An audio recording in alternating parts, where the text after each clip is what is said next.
Shalom from Jerusalem.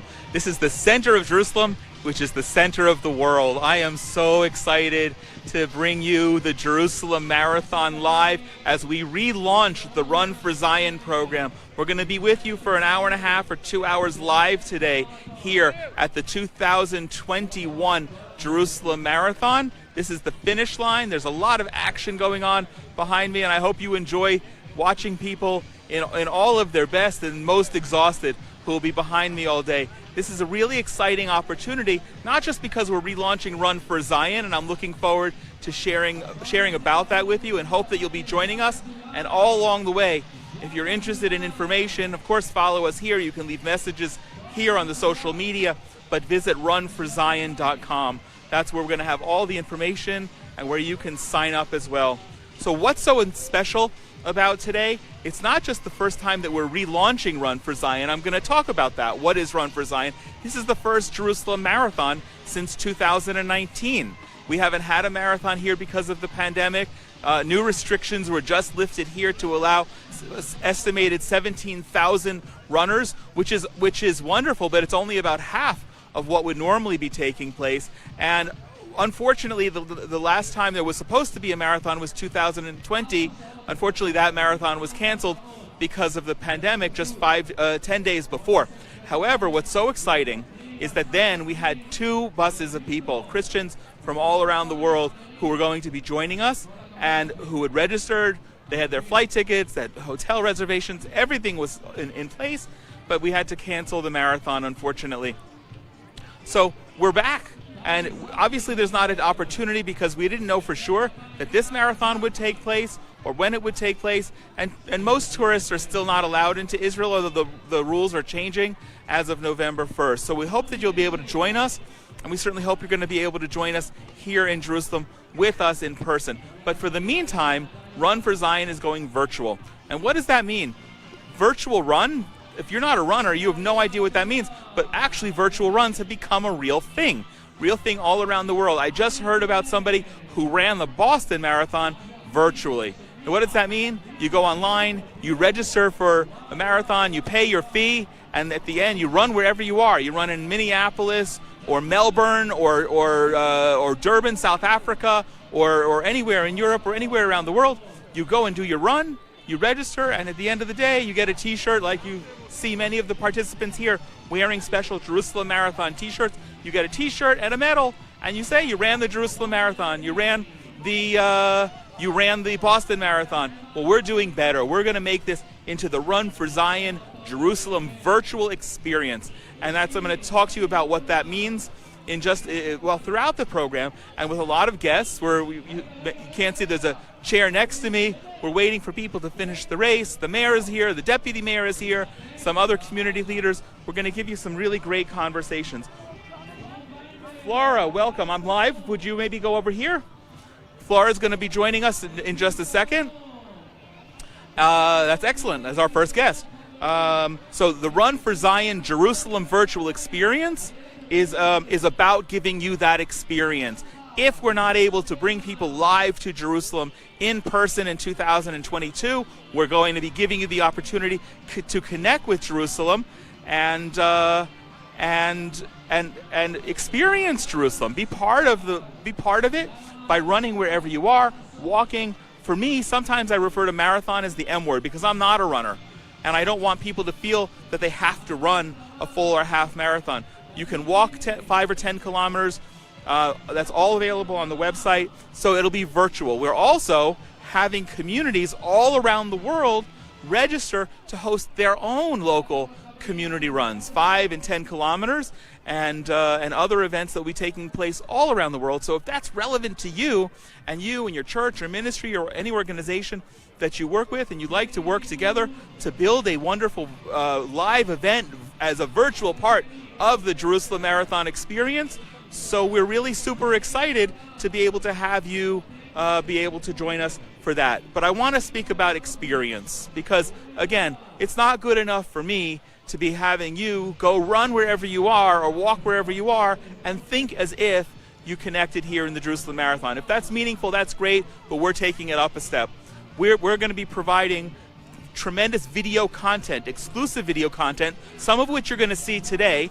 We're going to be providing all kinds of live programs for you, for everyone, no matter how far they register to run. And we're going to be providing various webinars, briefings, team building activities. We really want to connect you to Jerusalem in a super meaningful way. It will be interactive. Some of the videos that you're going to see today are interactive, and you're going to be able to be part of unique special tours that are interactive and live, or ones that you can participate in later.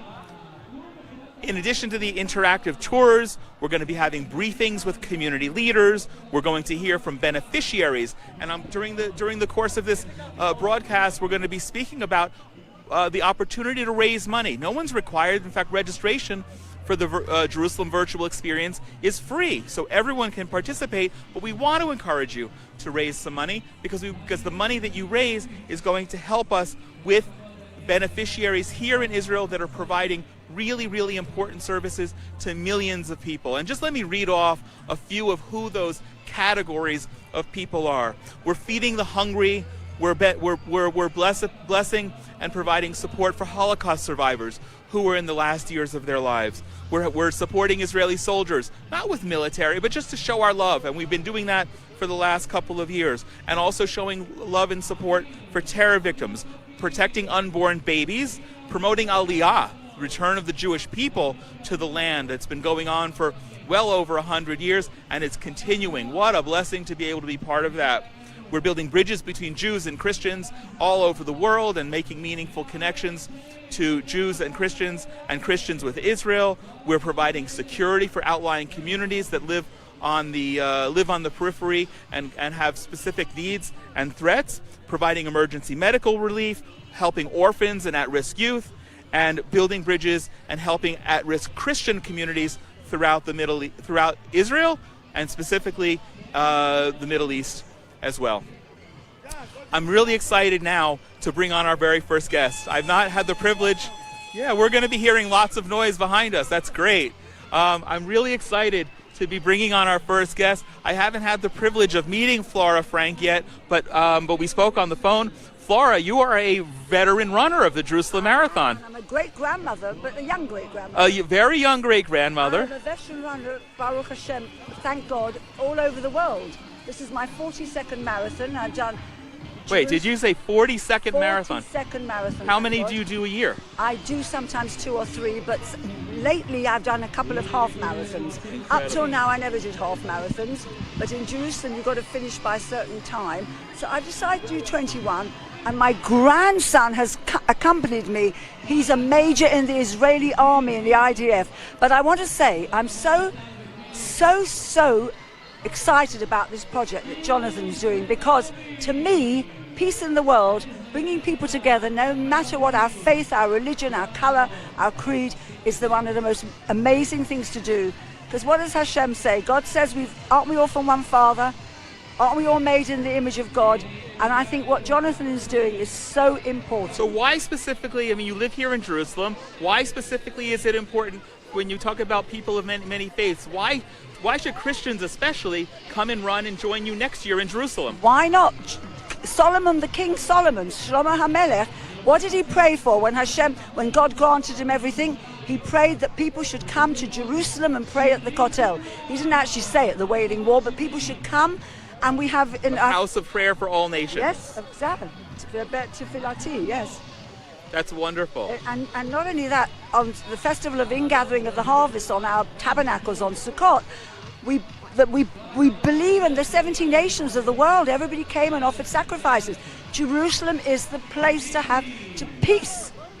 This is the place for peace. Yerushalayim means the city of peace, or city of perfection. I have to say, I'm just blown away sitting next to a great-grandmother who ran 21.1 kilometers. Well, I couldn't do that, and I'm just... fascinated. I walked it, and I had my lovely grandson Shlomo. I call him Shlomo HaMelech. You see, I'm talking about peace. Shlomo His is name Solomon, his name yes, is not Solomon, yes. And so, by the way, I know you were coming with your grandson today, and how amazing. I didn't know what his rank was.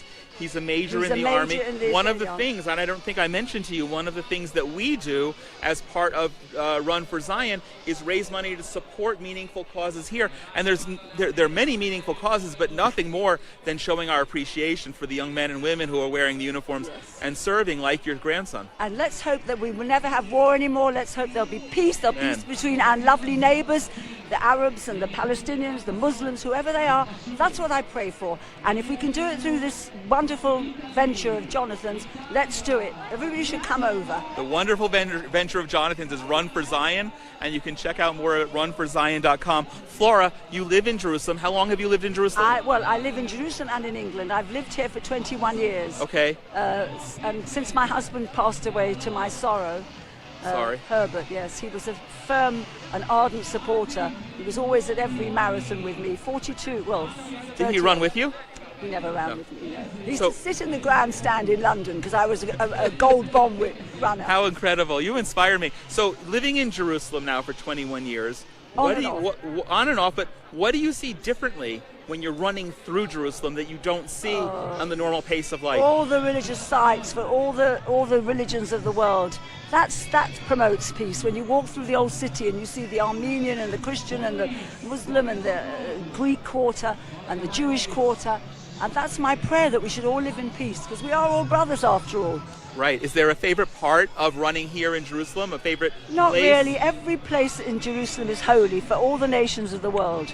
So really, I every inch and every breath of, I think it was the famous Rabbi Cook who says that the very air of Jerusalem makes you wise. Wow, that is correct. Yes. That's beautiful, and it is true.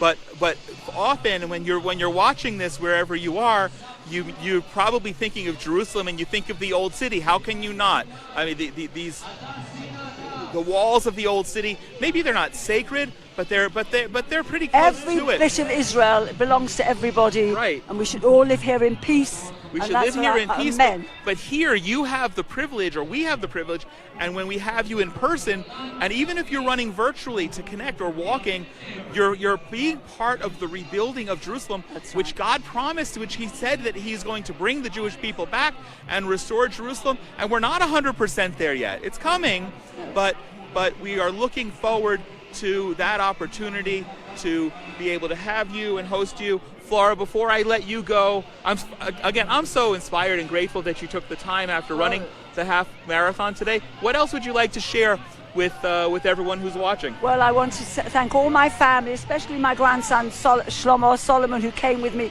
but all my family, my children, Simon and Richard and Gideon, all their spouses, their wives, my grandchildren, my great-grandchildren, for all the support they give me.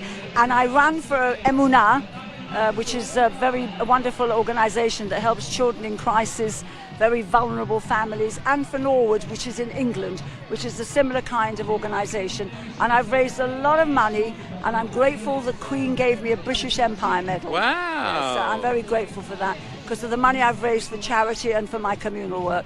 And I'm not boasting about it, I'm just saying it's the marathon. I have to thank the marathon organizers all over the world, because they gave me the incentive to help other people in need, and that's why I do it. That's Wonderful. why I do it. There are many people running for many causes. Flora is here representing Emunah, which And is Norwood, one of, and Norwood, Norwood, Norwood. and Neve Avraham. And so Flora has got a lot of weight she's carrying on her shoulders as she's been running the 21.1 kilometers, and that's so amazing. And when you come and when you run, or if you're running and walking virtually, this is going to be incredible. You're going to have the opportunity to represent and contribute to some of I these want to organizations add, too. you can do 42 as well, because if I can do it, the only reason why I don't do it in Jerusalem is I do it in London, Right. because London gives me more time. Jerusalem, they want you to finish within 6 or 6.5 hours. Amazing. Whereas before I used to do it in 5.5 hours, now it takes me over 6.5 Well, hours. Flora Frank, I'm putting words in her mouth. When you do come and visit us and we have the next marathon live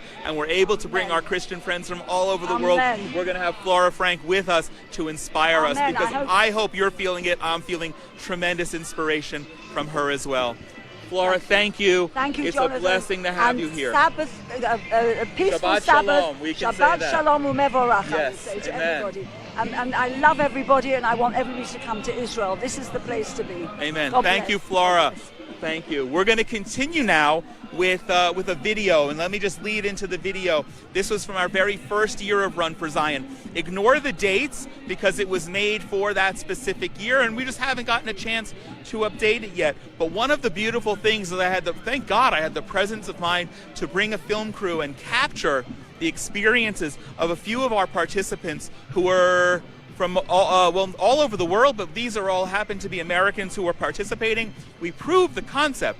We proved the idea that this is a compelling opportunity for Christians. And unfortunately, the following year, we were able to make a really tangible impact, but we got the rug pulled out from under us with the pandemic. So we're looking forward. Please enjoy this first of our promotional videos coming up, and we'll be back with you very shortly. When you think of Jerusalem, you probably think of its biblical and historic sites. Run for Zion is a trip unlike any other. You'll connect with tens of thousands of Israelis and interact with Jerusalem in ways you never have and never imagined you would. It's a pilgrimage and service experience that gets you off the tour bus, connecting with Israel in meaningful ways, blessing the land and the people.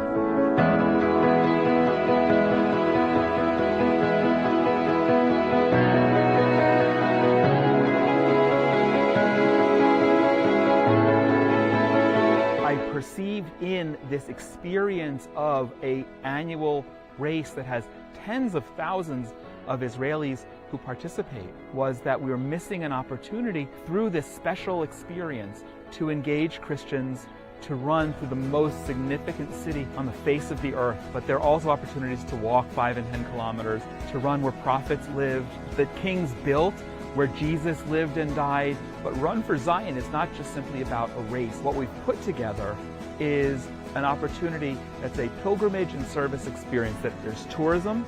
We're going to interact with the nonprofits that we're funding. That built in the opportunity for them to feel like they were hands-on a part of it. It's not just a regular 10-day tour to Israel where Christians get to see the Holy Land for the first time.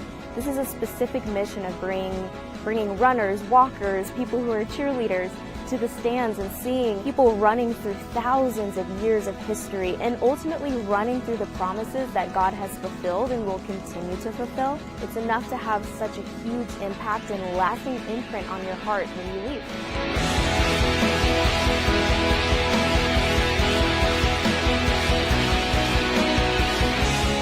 The race is incredible. We moved our feet to help the people of Israel, and it's an honor to be grafted into the family of David and to represent them by running in the Jerusalem Marathon. It was an incredible experience. I'll never forget it. We are in the promised land. I mean, in that promised land, when it comes to running, is when you get to experience something really hard with a bunch of people. And so we're all together. And to see the sights, to hear the music, to experience the feeling of the whole city cheering you on, and to really run in a place that you usually don't have this kind of access to run in all these neighborhoods. I have great gratitude that I was able to come here and run the Jerusalem Half Marathon and be a part of Run for Zion. This was an experience I'll never forget. This was great. Praise God.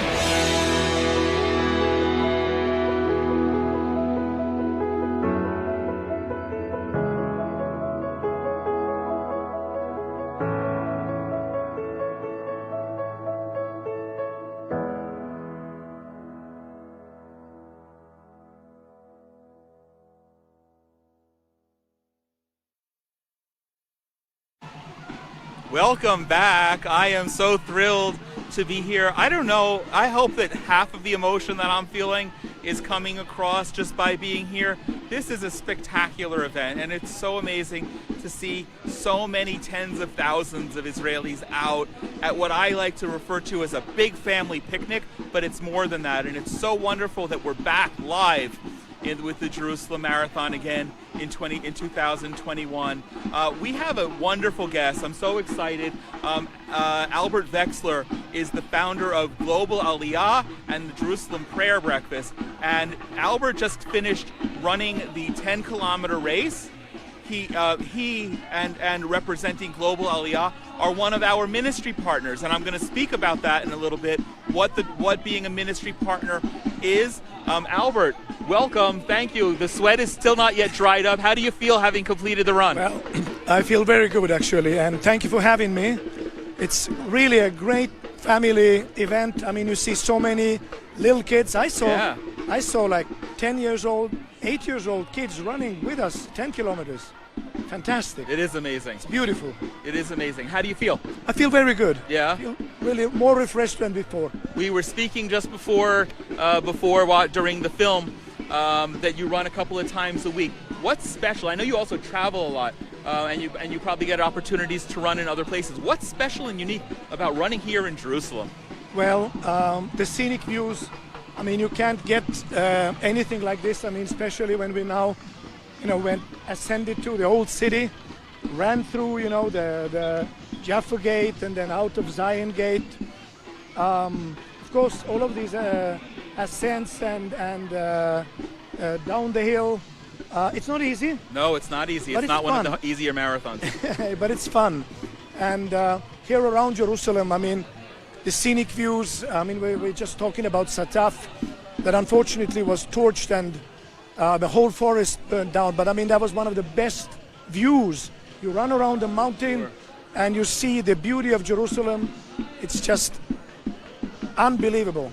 Do you feel, I mean, you live here, so maybe it's different, but do you feel when you're running the sense of prophecy that it's not just the old city that people think about, but everything around us, all the noise, that this is the prophecy, this is what God promised that he was going to do? I do, and it's I'm reminded of this very much because, I mean, think of what it looked here 100 years ago. I mean, here was dirt. Well, and I was thinking about Allenby marching into the Jaffa Gate. Right. As we were running in, I thought, wow, Allenby did it in 1917. So it's a lot of history, and you think how much has happened. Like Aliyah, the return, the repatriation, I believe is a key. And I'm here, today to run for Global Aliyah, an organization I started with Leah Shem Tov, the former Knesset member. She was the chairwoman of the Aliyah committee, and now she finished her career as the shlicha for the Jewish agency in Uzbekistan and Kazakhstan. Oh, I didn't know that. Great. So we are working hard to help those who are falling between the chairs, because the Aliyah is not an easy procedure. Aliyah's not easy for anyone, even if you're coming from a middle-class American home. And some people, unfortunately, lack the documents. They don't have enough documents.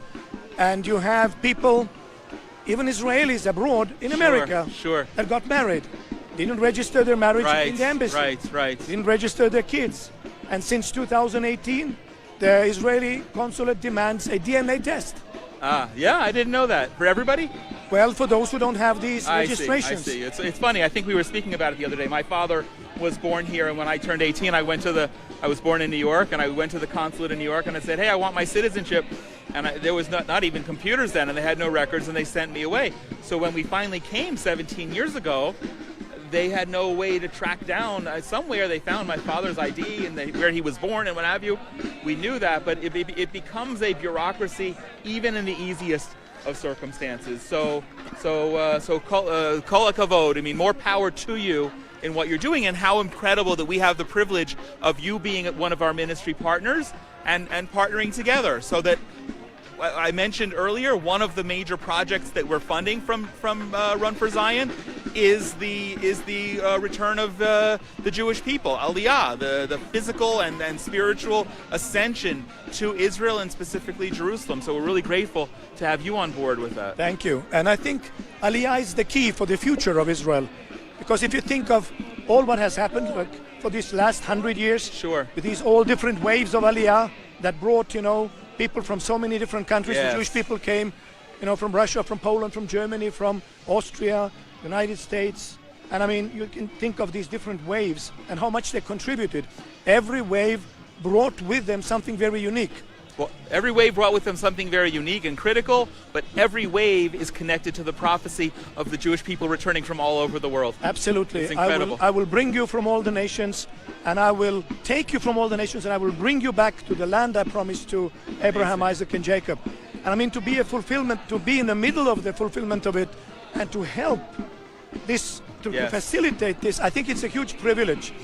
And you see, what we do a lot is we help those young people. There are a lot of young people that want to come and study in Israel, and they want to do their army service here. They want to come and become citizens, and very often they're stumbling over these bureaucratic things. So Global Aliyah gives an expert help to them. Plus, we help them to pay for the DNA test, because when you go, to the, let's say the legal market here, you want to tell the lawyer, I need to make a DNA test. They will say, yes, please, $20,000, it's yours. But again, how many people walk around with $20,000 in their pocket? Especially if they're coming from Ukraine or developing Russia. nations. Right. So again, not just underscoring the Aliyah, helping what we're able to do through Run for Zion to help the return of the Jewish people from all over the world, but to what I was speaking about before, and what we're going to continue to be doing, is offering content to everyone who registers, everyone who joins us, and everyone who makes a donation. Albert got a great start with his team page, and already a couple of $1,000s have been donated. But we're not just going to connect runners and virtual participants like Albert. We're going to connect every single donor. If they're donating $1, $5, or $5,000, we want to connect them, and Albert's a great resource. We're going to connect you all around the world to the stories here so you feel connected. So Albert, last thing, what would you say, Christians watching this right now? Unfortunately, most tourists are not able to be here with us today, but God willing, next year. What do you say to a Christian who's watching, they want to be here running with you next year? Well, we are missing you really, and we want you to come, and hopefully next year we can run together. This year you can run virtually with us. We're doing the virtual, and that's what's going to come up. I just want to remind you that changing lives, bringing a Jewish family back to Israel, helping them to become citizens of Israel, changes their destiny, changes their lives forever. So support Aliyah, support Global Aliyah, because one family after another, we give them the opportunity of living in Israel, fulfilling their God-given prophecy, and seeing all their potential being fulfilled. Everyone who partners with us is partnering with God and bringing the Jewish people home and blessing all of the nation. What can be better? Amazing. Albert, it's been a privilege. Go have a bottle of water. It's wonderful to see you. I will look forward to this as we continue to unfold the Run for Zion Jerusalem virtual experience. And thank you, and Shabbat Shalom. Thank you, and there's so much we should do together. There are so many people, the Jewish people out there, that are about to come home. Yes. Imagine in 10 years what the Jerusalem Marathon will look like. Amazing, amazing. Right now I want to take you to a film so you can see some more of Jerusalem and the kind of virtual content that we're going to be bringing you. Looking for a virtual experience? Dive offers a variety of guided virtual tours to some of the most historic, holy, and iconic sites in Israel. Our team excels in designing 3D, interactive, guided journeys, together with some of Israel's best tour guides. Dive's live guided virtual tours provide a space in which visitors can learn about and immerse themselves in Israel's beautiful scenery. Our marketplace encourages pilgrims from around the globe to want to travel to the land of Israel. If we went to Israel, is that a path we could actually walk on? Of course. Thank you. Of course. Last but not least, Dive's platform benefits non-profits that upkeep Israeli physical sites. Dive provides the opportunity for philanthropic organizations to raise funds for important causes through our experiences. Archaeology, history, education, and theology all come to life in interactive HD. Wow, what a great tour today. Thank you, Dive. This is Brother Paul Lagno from Chicago. We can't wait to get back to Israel. Welcome back. I hope you enjoyed that video, a little taste of what we're going to be doing as far as the virtual tours. I have another terrific guest, a neighbor of mine, Leora Ashman, who just finished running the 10K. I commented as she got into her director's chair that she got in a little gingerly. I think she'll rest well tonight. I will. I may Leora. not be able to move tomorrow, but I'll rest tonight. How do you feel? I feel great. Yeah? I really feel great. It's a great feeling to be after and just to run the streets of Jerusalem with so many fabulous, different, amazing people running for different causes, all coming together to this beautiful city. It's just unbelievable. Is this your first time running? This is not my first time. How many have you run before? I've lost count, but I've been running for the past, I would say, 10, 11 years for different organizations each year. I haven't run the 10K in a while. All right. This is my first 10K in a long time. This year we're running for a team that we started. I'm going to talk about that in a second, but I just want to underscore to everyone watching, again, I'm going to use the silly phrase that marathon is the M word. People who are watching this who just freak out at the notion of running 26 miles, 42 kilometers, don't. You can run or walk 5 or 10 kilometers wherever you are. So you started a team. Tell us about that. So over 4 years ago, my husband Eitan suffered a stroke, a very bad left-sided ischemic stroke. And because of that, he has a long, we're still in the process of recovery. And he also has aphasia. Aphasia is something that we didn't know. We had no idea what it was before Eitan's stroke.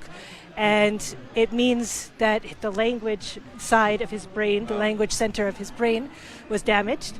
And because of that, he has trouble with language, with speaking, with reading, with writing.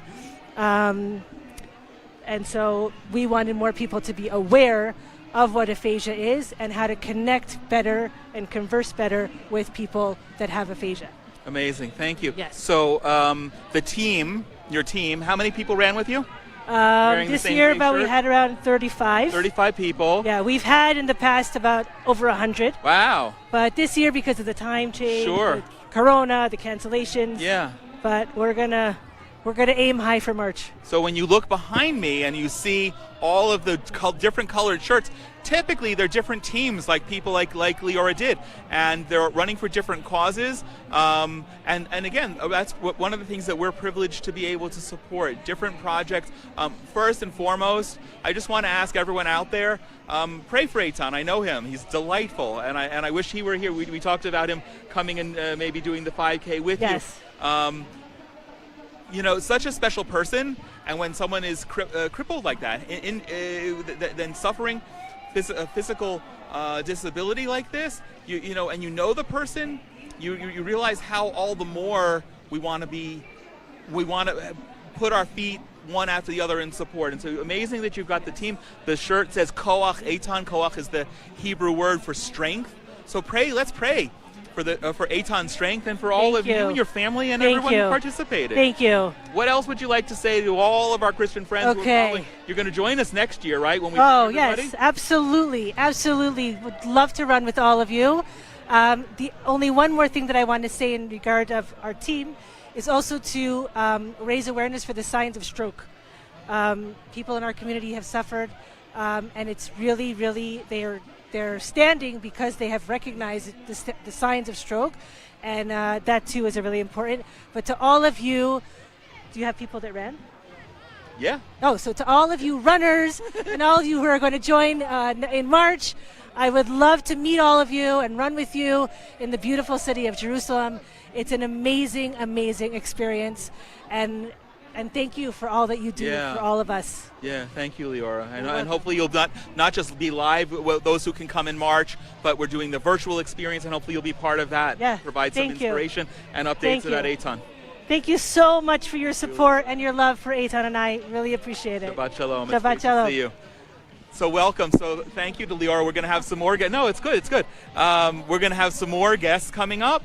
But also, right now, I just want to give an overview. Leora mentioned coming here in 2022 in March. We have a Jerusalem Marathon scheduled. Look, I'm praying like everyone else that the marathon will take place on March 25th, and maybe we'll be able to bring some tourists. But the winter's coming, and who knows what sort of new strain of the pandemic or the virus is going to come out. So we're not making concrete plans. But if you'd like to come in March, we're going to have a small group of people. We're really, really planning to have a larger group in March of 2023, which gives you plenty of time not just to plan your trip, but to train, to participate. And again, even if it's only 5 or 10 kilometers. But what we're doing, and I would really want to underscore for 2022, through Run for Zion and the Run for Zion Jerusalem virtual experience, is the opportunity to connect virtually. That means you can run or walk any distance, anywhere you are, over any period of time. We calculated that if you do just 2 kilometers a week, then you have the opportunity to do a half marathon in 11 weeks. That's pretty easy, and you've got 11 weeks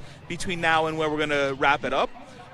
We're also encouraging all churches, ministries, Christian colleges and universities, anyone who wants to be part of it, to join us and set up their own teams. And we're going to talk about that later, but I really want you to encourage and go to runforzion.com where you can get some more information. All of it.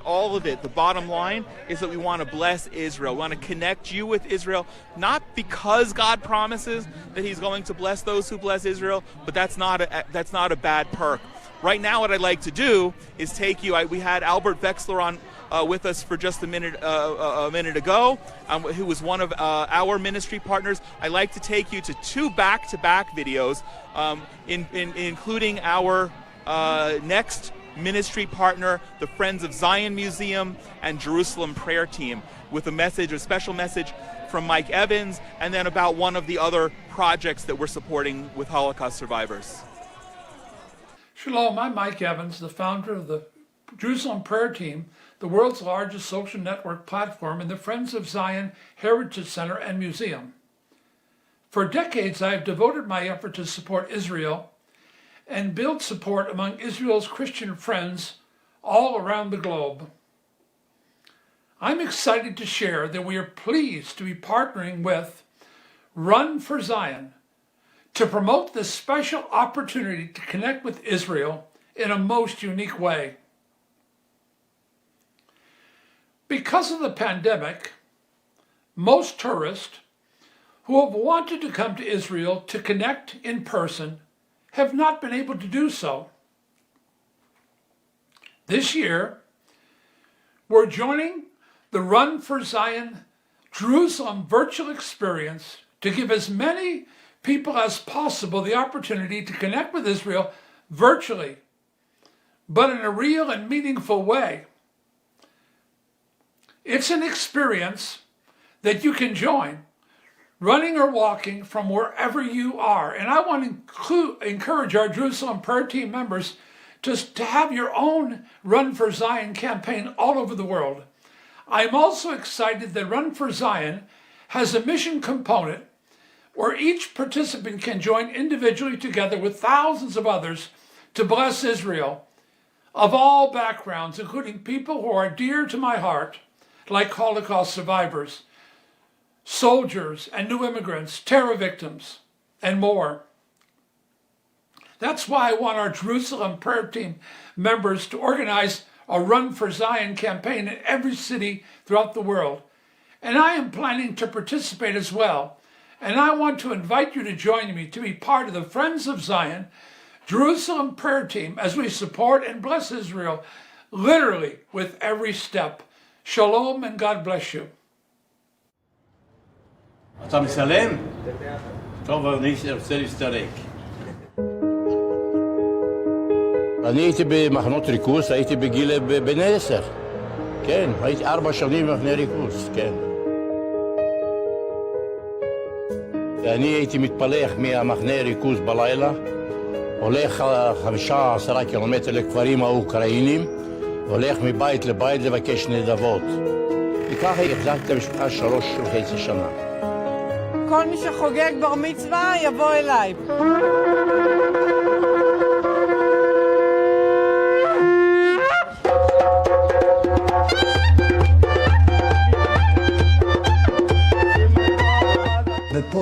כניצול שואה היינו בעיקר ביערות מתחת לאדמה 2.5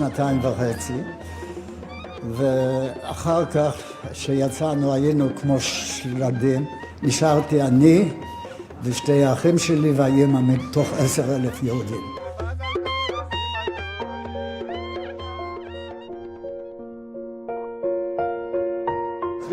very good.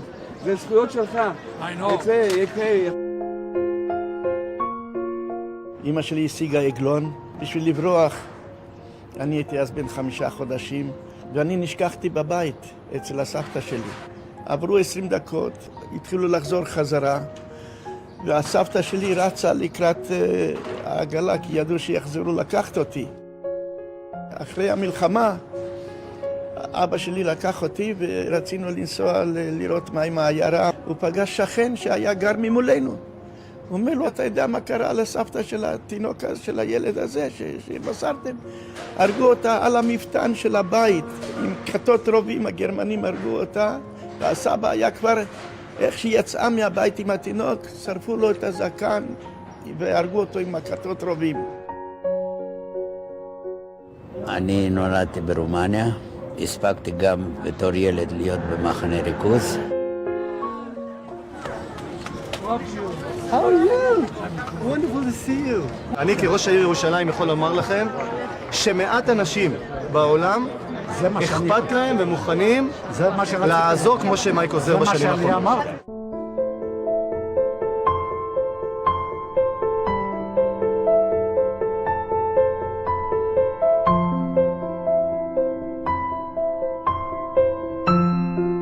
The Holocaust children were just bar mitzvahed because they were in the concentration camps. So the Holocaust survivors are experiencing great joy. Great joy. Thanks to you. God bless you. Mike Evans, you family שלנו. אני מרגיש את עצמי שאני חוזר לילדות ושלא זכיתי לעשות בר מצווה. זכינו רק לברוח במלחמת העולם השנייה ולהציל את החיים. ועכשיו זה נותן מרגוע, הרגשה נעימה.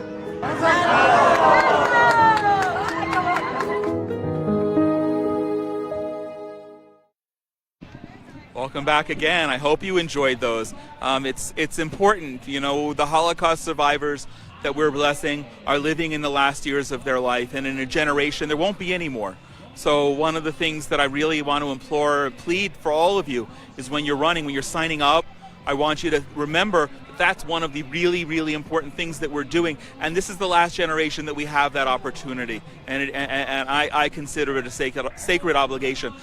You've met a couple of our ministry partners so far. I just want to read off, there may have been more who signed up today since we began preparing for the broadcast, but I just want to read off several who joined this week, I think in alphabetical order, but forgive me if it's not. We've got the Christian Friends of Israel, Friends of Zion Museum, Global Aliyah, Emmanuel Uniting Fellowship in the Philippines. They're doing actually also a live run in the Philippines, connecting the small Jewish community and Christians there. Jerusalem Channel, Jerusalem Prayer Team, Sun Broadcasting in Albuquerque, New Mexico, and Together Bless Israel in Kenya. Later on, we're going to speak about some of the international components of Run for Zion. But I just want to recognize those and just acknowledge that right now you can go online, runforzion.com, and sign up as an individual or sign up your ministry, and we'll talk about what that means. That it's a very simple process. So if you're just joining us, I just want to reintroduce myself. I actually don't think I did such a good job introducing myself at the outset. I'm Jonathan Feldstein. I'm the president of the Genesis 123 Foundation and Run for Zion. And Run for Zion is one of our really big special projects to build bridges between Jews and Christians with Israel in ways that are new and unique and meaningful. And we're sitting here around tens of thousands of Israelis in the 2021 Jerusalem Marathon. It's the first marathon hosted in Jerusalem since 2019, which is the last time that we had our live group of Christian participants. One of the beautiful things is we're running here in Jerusalem. We've heard from our previous guests, and we'll talk with our next guest a little bit about it as well. When we're running, we think of the old Jerusalem, we think of the old city of Jerusalem as being the center, but really it's everything around us. And you have the opportunity to engage in modern Jerusalem and to realize the fact that literally, physically, we're sitting here 100 years ago, there was nothing. These were fields. There was simply nothing here. And so this is the fulfillment of prophecy, our being here and your opportunity. This is also the city, reading your Bible, where kings, prophets, and Jesus walked and lived, and this was the center of Jewish life, and it still is. So I really encourage you to join us, and as strange as it sounds, to be participating in a marathon virtually, we are going to give you a really meaningful experience. And if you run and register and join us today, then we're going to be in touch with you to show how you can connect and bless Israel with every step. Registration is free. Okay, we're not setting any threshold, so anyone can join from anywhere in the world. So there's no financial barriers whatsoever. But we are encouraging everyone to participate in the crowdfunding. We honor your participation. We so much want you to be able to participate with us that we're making this as easy as possible. We want to encourage you to raise money to bless Israel, to connect with us. We're going to be giving you special gifts, swag based on how much money you raise, and even, please pay attention to this, even including the opportunity for a free trip with us here. This is our serious commitment. In fact, we did a webinar last night, and one of my participants gave me credit afterward for not even mentioning the fact that we were disrupting the privacy of the woman who won the free trip last year. She didn't want to be in the media, and I said, wow, well, yeah, that's a tremendous missed media opportunity for us, but we honored her, and maybe later I'll share some of her stories on her behalf. But it was a woman from Alabama in the United States who had a tremendous experience coming here and participating as well.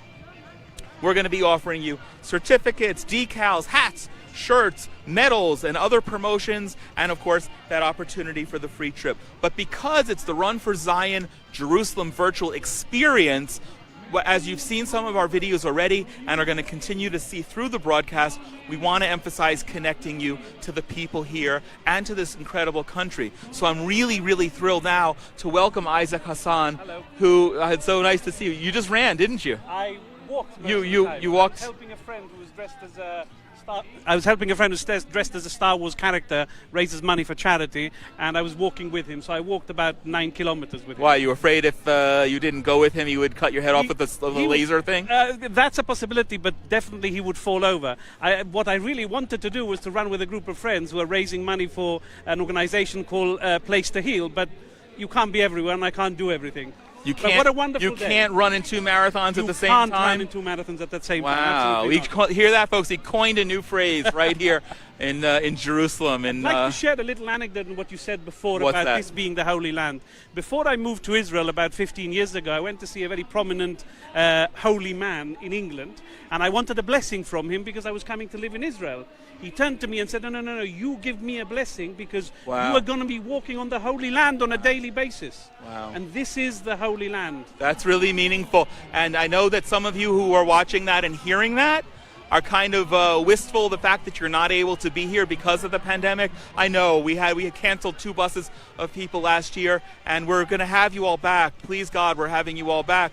But I hope that gives you some really wonderful motivation and inspiration to be able to come with us live when we're able to have you. Now, Isaac, other than being wonderful and colorful and just a great person, and I'm so glad to have him, and he just walked with his friend from Star Wars, from the cast of takeouts of Star Wars. Isaac also is one of our partners working with an organization called Live Trip, and through Live Trip, we're going to be offering you unique video content, and I love the kind of orientation of what Live Trip is. And we've arranged that we're going to be offering you, all the participants and all the donors to the Run for Zion, the opportunity to join us and get this really great taste of Jerusalem by watching. Isaac, tell us about Live Trip. What's so unique about it? What is unique about it is that the whole technology behind it and the people behind it are people with immense experience in the tourist industry, people who have been both living in Israel, but also living and breathing people wanting to come to Israel to experience it. And in the last 4 or 5 years, it's been, for many people, for financial reasons, for family reasons, for many reasons, difficult for them to come to here, to the Holy Land, and visit the Holy Land. So the idea was to take the Holy Land to you, to your house, in terms of video content, and not just curated video content with actors, real video content with real people. Tourism professionals. Absolutely. People who know. Absolutely. And not just that, also people's personal experience. Where is the best place, whether it's to eat or to experience the real Israel. And the real Israel, whether it's in the Christian quarter in the Old City, in Tiberias, in all over the land of Israel. And the first step is going to be the land of Israel, and then further on we'll go to other places. Amazing. And what's nice also is the videos are really short. You don't have to spend half an hour watching. We're going to be offering that. We're going to be offering interactive live tours, but if you only have a few minutes and want some inspiration before you go run or walk and want to see some incredible videos of the land, they're 45 seconds to a minute or minute and a half. And we've shown you some, and we're going to show you some more in a minute.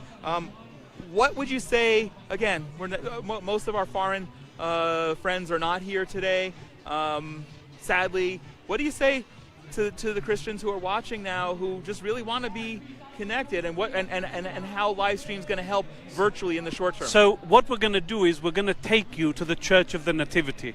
We're going to get you in there. You're going to experience the sounds and and viewing it and being part of it.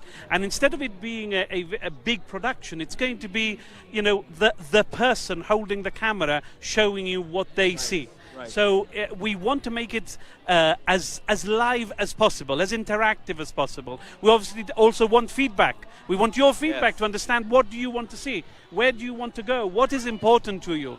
And what is important to you is important to us, and we want to bring the Holy Land into your house. We want to bring it to you so that you can experience it in a very simple, enjoyable way.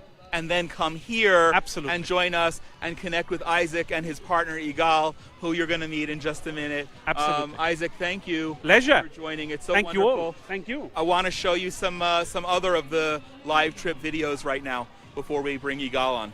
Thank you. Thank you. Hi, my name is Shoshana Karbasi. I'm a folk storyteller.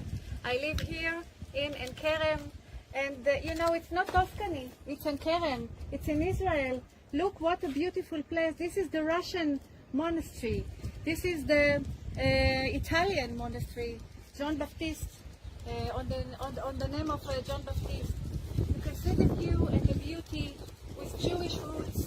And we are on the roof of the oldest house in En Kerem, and I welcome you to visit us and enjoy the view as much as we enjoy it every day.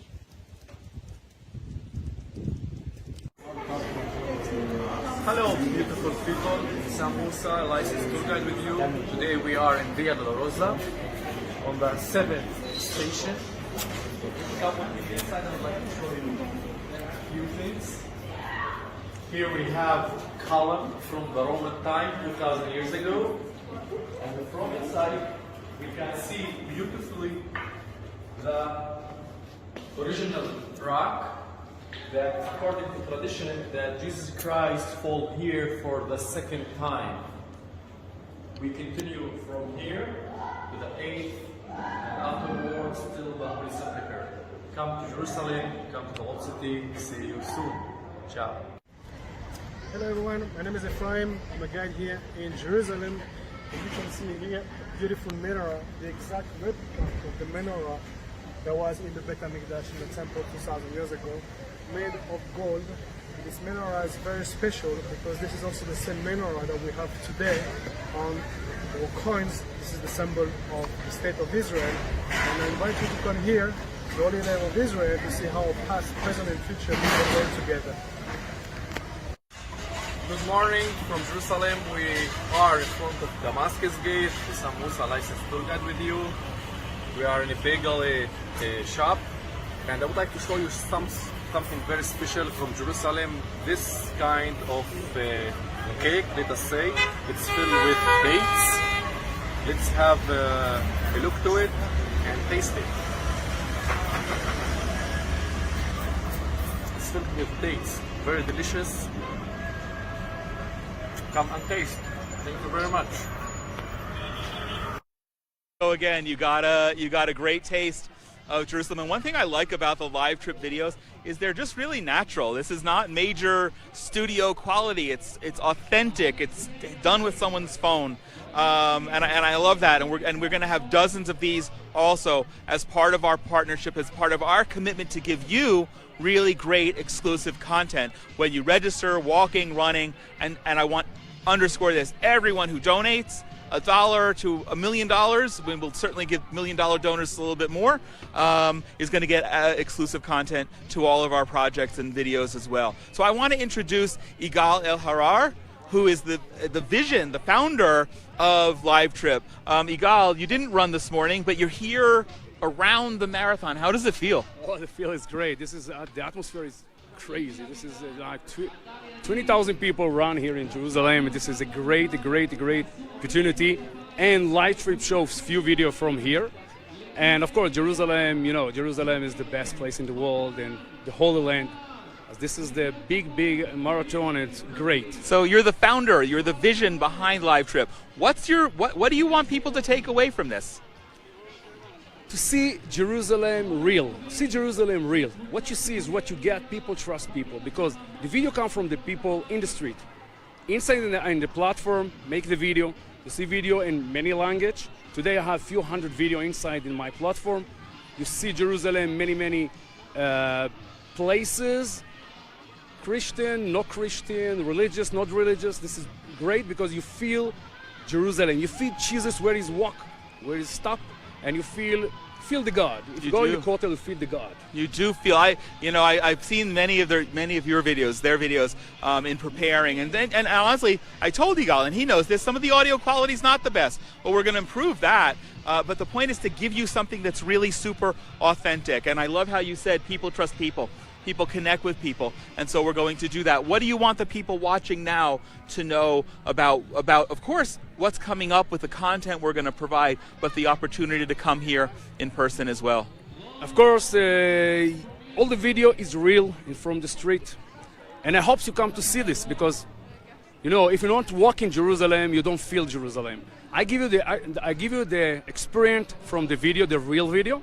But come to Israel to see. The Corona don't stop us. If you stay in America, Israel come to your home.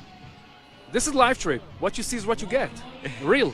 It sounds like a threat, but it's actually really a promise. So we're looking forward. Igal, thank you. I can't wait to see more of the content and to be able to share it with all of our participants. Thank you very much. Go to Live Trip. This is the way to travel in the world. Yeah. Thank you. All right. Stay tuned, folks. We're going to give you more of that. Right now, what I'd like to share with you is that over the years since we established Run for Zion, we've been tremendously blessed by wonderful media coverage. And some of it I want to show you, and we're going to show you on video here today. But I also am thrilled, if I can do this in a non-too awkward way. This is the cover of today's In Jerusalem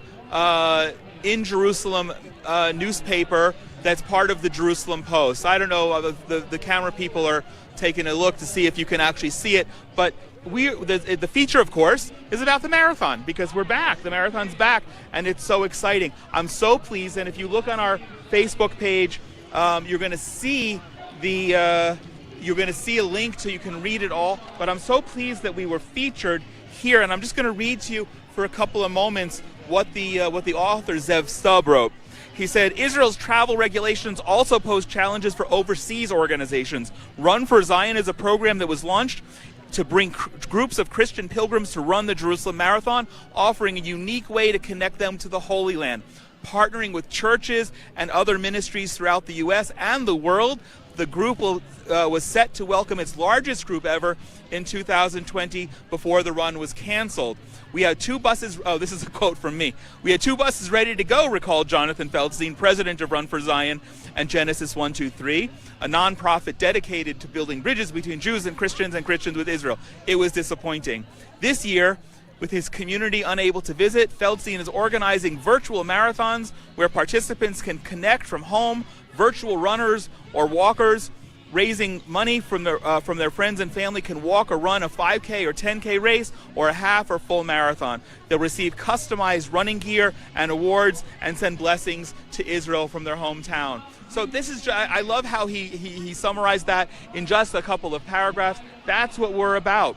And between Igal and Isaac, who was just with us, and the videos that you're seeing, and the media that we're in the midst of making happen, the media is happening around us. It's really exciting. So I'm just thrilled to have this opportunity. Right now, in addition to the media, I'm really excited to be able to share 2 videos of one which is a broadcast from our trip in 2019 that Julie Stahl hosted on CBN, and also an endorsement from Michael Oren, former ambassador, Israeli ambassador to the United States. So enjoy the videos, and we'll be back with you live in just a few minutes.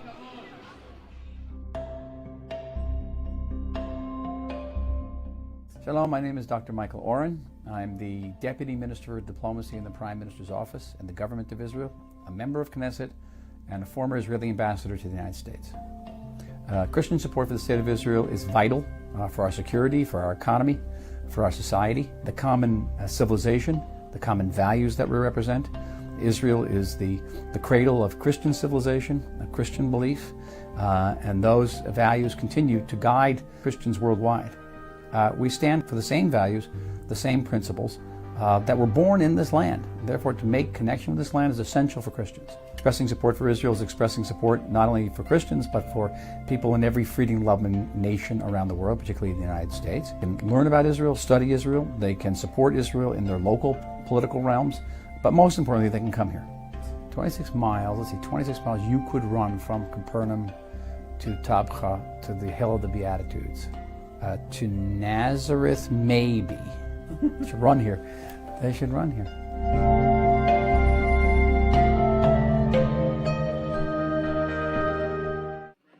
The Run for Zion runners huddled to pray before the race. Well, God morning. This is perfect running conditions. So as a runner, I don't care where I'm at on the planet. I'm already joyful, just in faith and just that God has provided the perfect day to run.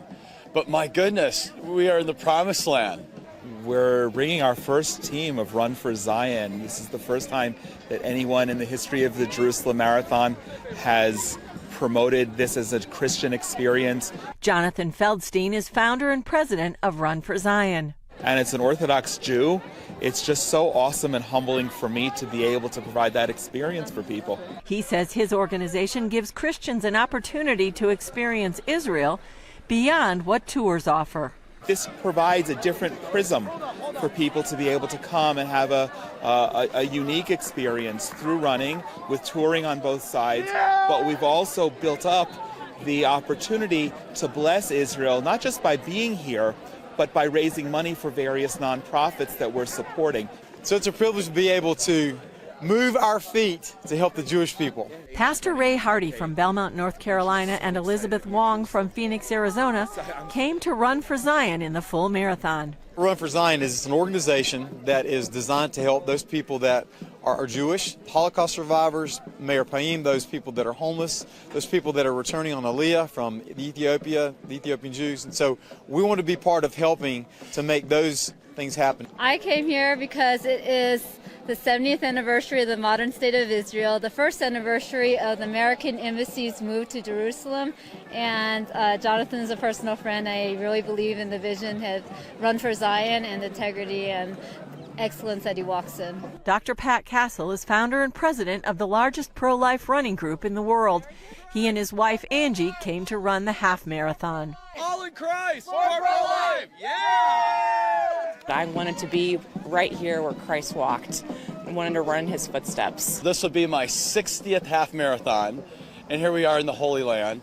So as the founder and the president of the largest pro-life team in the world, it is an absolute blessing to represent 10,617 teammates here. Feldstein says he hopes next year to have as many as 500 Christians who will come to Run for Zion.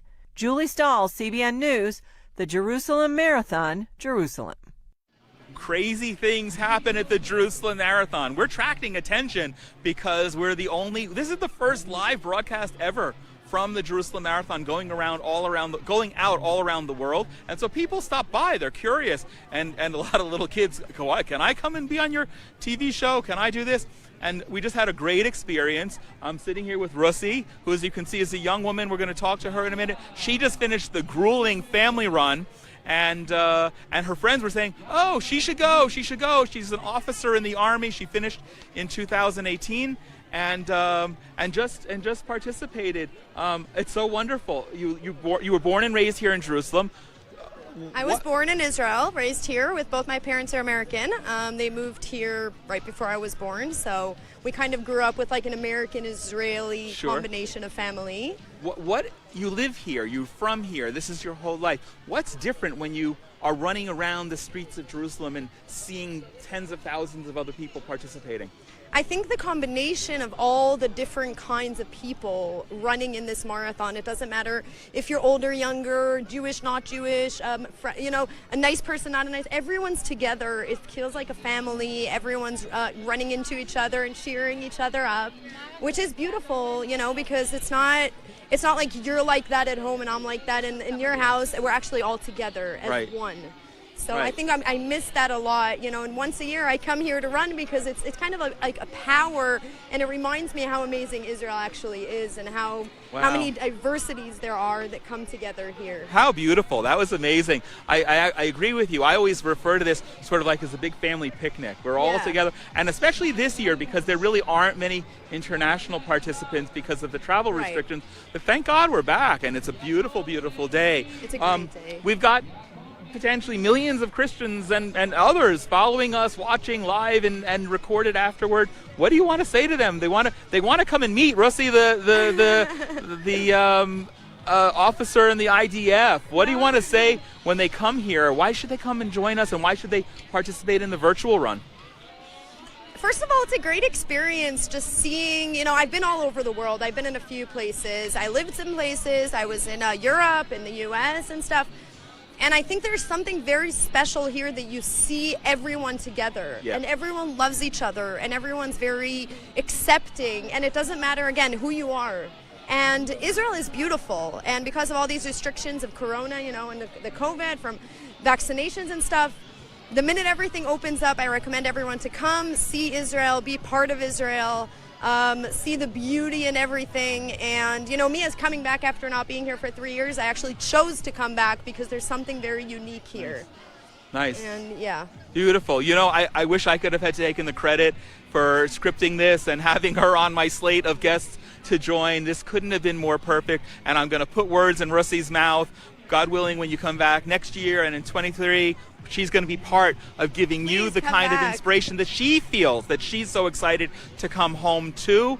And we're looking forward to your joining us here as well. And maybe we'll recruit her for being part of our virtual programs as well, to give you some updates. I'll have to give you my card since we only met about 2 minutes ago. Yeah, we just bumped into each other. How wonderful that we had this opportunity. Right now, I'd like to take you to another video. We've spoken throughout the program so far about how you have the opportunity to bless Israel with every step, whether you're walking or running, wherever you are in the world. And of course, we want to have you back here real soon. But wherever you are, and if you're offering people the opportunity to raise money to sponsor you, the money is going to a whole array of projects. And one of the ones that we're so excited about, one of our great partners, is Meir Panim. Unfortunately, there's a need to feed people here who don't have enough money to put food on the table anyway. For the last year and a half, almost 2 years since the beginning of the pandemic, it's been much harder. So I'd like to share this video with you about some of the other things that we're doing and that you can participate in. The Run for Zion runners huddled to pray before the race. Well, God morning. This is perfect running conditions. So as a runner, I don't care where I'm at on the planet. I'm already...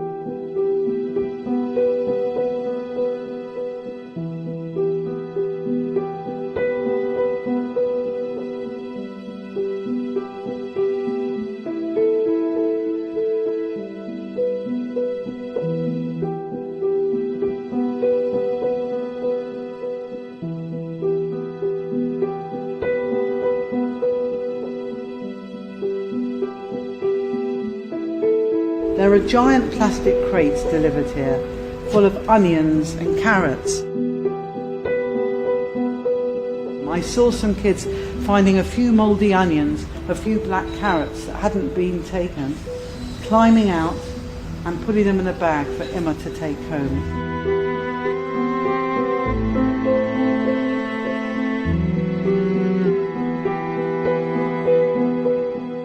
Standing on the side here by the railings with their shopping trolleys was a line of hundreds of people who apparently come every week to get their fruit and vegetables and food, because otherwise they wouldn't have what to eat.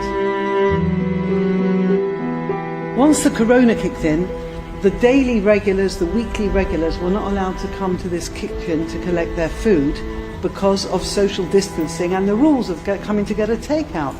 So they needed to recruit more volunteers to deliver the food. But there was even a bigger problem.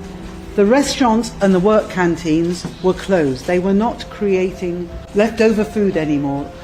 So Ilanit, who runs this centre, recruited an army of people who had been laid off from their work in the local hotels and restaurants and businesses.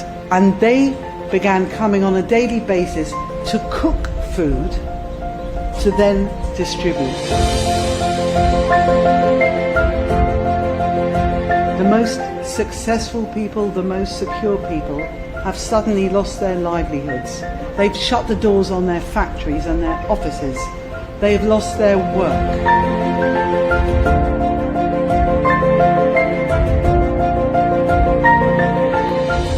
What Meir Panim seems to have built in Or Akiva is a community centre. It's a place where people come together. Whether you're a giver or a receiver, everybody's here together mucking in. It really is one of the most inspiring and touching things I've witnessed in 13 years living in Israel. And I thank everybody living in Israel and abroad who is touched enough to take a few minutes or a few dollars to make this merry-go-round keep spinning to that beautiful melody.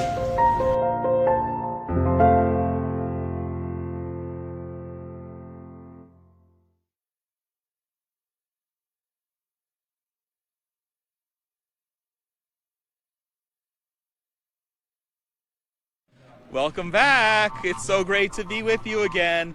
Our next guest is a super person, a dear friend, and she just happens to be the Deputy Mayor of Jerusalem, Fleur Hassan Nachum. She has been not just a great friend to me, but Run for Zion because her portfolio here in the city is dealing with tourism. And from the beginning, when we dreamt up Run for Zion, I connected with her, and I have to say, and this is not an exaggeration, she has been and is one of the biggest supporters because she knows how important this as an experience is, that no one had ever opened this before specifically to Christians, and how important you, our Christian friends, are to Jerusalem. Fleur, welcome. It's so wonderful being here, and I ran, you know. Oh, how far did you run? 10K. 10K? Yes. Well, with a few stops, but I'm not telling anyone. But it's great being here. The atmosphere is electric. After COVID, it's so nice to be back, to celebrate Jerusalem, to run through 3,000 years of history. Right. We're running through history, past, present, future. Right. It's an awesome experience. So let's talk about that for a minute, and also because you're hearing a beautiful accent. Flora happened to have been born in Gibraltar, and we've been speaking a lot today about Aliyah, the ingathering of the exiles. She came here to Israel to live and plant her roots 20 years ago. But what's it like now? You're here 20 years, you're in the city council, you're deputy mayor of Jerusalem, and now to be here running into the city that you're representing internationally. Well, it's wild. I mean, I get up in the morning and I think, first of all, I'm not just representing, the capital of the state of Israel. I'm representing the David. capital of the Jewish people, the place where Christians, want to come and be connected to the book. And, I represent so many people who have a deep emotional connection to Jerusalem. Right. And so that already is such a privilege, such a miracle. We have a lot of friends who are frustrated that they're not able to be with us. I know. How has it been here in Jerusalem? I know when the pandemic began, we did some fundraising to help hungry people here through Jerusalem. It's been terrible because a lot of our economy is very much based on tourism. And not just any tourism, international tourism. Our Christian friends who come in the bus loads are very critical part of our economy. Right. And so not having that, not having all the wonderful pilgrims that we have from around the world, all our Jewish brethren that we have from around the world, not having that has been devastating to so many small businesses. So small businesses, the hotels, one of the hotels that we were at 2 years ago and would have been at last year is closed. Closed. It's closed. It's many hotels have just closed up. Many are temporarily closed. But it's just to see this, to see life coming back to the city. And please God, next week, the sky is opening up. Yes. That is really a moment that we've been waiting for for a year and a half, almost 2 years now. Yes. And we really can't wait. So a lot of our friends, Christian friends perhaps particularly, have been frustrated that because they want to be here. Not they, I'm speaking to you. You want to be here. I know that you do. And for many it's a dream that you've been here many times, and for many it's a dream that's not yet been fulfilled or realized. And we're so hoping to have you, but there's frustration. There's frustration because of our restrictions. And I know I don't want to we're all frustrated. So what do you want to say to people who are sitting all over the world and just frustrated because they've wanted to be here, they've rescheduled their trips a number of times? Well, I'm hoping that now we've seen the worst of it, that 2022 is going to be a year of coming back to Jerusalem, that we're going to see all our friends come back, and that we're going to beat this terrible virus that has affected so many people. Yeah. Ultimately, there are restrictions there because we were concerned, especially about a more vulnerable and elderly population. Yes. And we felt we needed to protect them. The vaccine has gone a long way towards giving us that protection, and hopefully we can welcome everybody back again very, very soon. Do you have a scoop for us? What's not known? I mean, you've also been spending a lot of time in among the new Arab friends that we have in the UAE. In the UAE. What do you project based on what you know and have your hand on the pulse as far as tourism next year? Well, put it this way. The marathon for 2022 is scheduled in March, and I'm hoping you can all come with you, Jonathan, to bring all our Christian friends to actually run in Zion for Zion. So on that note, and before I let Fleur go, because she's got a whole city that she's representing and needs to welcome and connect with, Fleur was supposed to be one of our keynote speakers in 2020 when we grown and had 2 buses of participants from all over the world. And I was so looking forward to that, and our friends were looking forward, but I was so looking forward to this moment of presenting you one of our Run for Zion shirts. Oh, wow. I've been holding on to it. My wife says I'm a hoarder, but I do things with purpose. And so this is our Run for Zion Thank you shirt. so much. I will wear it with pride. This is some of our sponsors from last year. Amazing. Oh, by the way, sponsors are welcome. Please be in touch. We need sponsors to make all of this happen. This is wonderful. I love Run We for look Zion. forward to you. And I can't wait for all of you to come back to Jerusalem. Amen. Amen. Fleur, Shabbat Shalom. Shabbat Shalom. Great to see you. Thanks again, folks. We keep rolling. And it's so amazing. And we are going into, now friends remind me, let me give, I actually lost track of my place. We're going to give a shout out to some of the ministry partners, the people who have already joined us. We have a stormtrooper. Maybe he'll come on camera, but he's not one of our ministry partners. But again, I want to just give a quick recognition, and before we start focusing on the international components of Run for Zion, to talk about some of the great ministries who happen to all be international or international connected here. I want to give a shout out to the Friends of Zion, the Christian Friends of Israel, the Friends of Zion Museum, the Emmanuel Uniting Fellowship in the Philippines, the Jerusalem Channel, Jerusalem Prayer Team, Sun Broadcasting in Albuquerque, New Mexico. I neglected to mention Emmanuel Uniting Fellowship is in the Philippines, Blessing Israel Together is in Kenya, and Global Aliyah. These are just some of our partners. We're going into a segment where we're going to be speaking about Jerusalem around the world, but we have another great guest, someone who I'm so glad you're here, because in our last WhatsApp communication, you said something, if my body and my mind permit it. Jacob Ner David just finished running the full marathon. Full marathon, yeah. Full marathon, 42.2 kilometers. How do you feel? Now I feel great. I had sadly had some like a stomach, whatever, Oh, in the middle.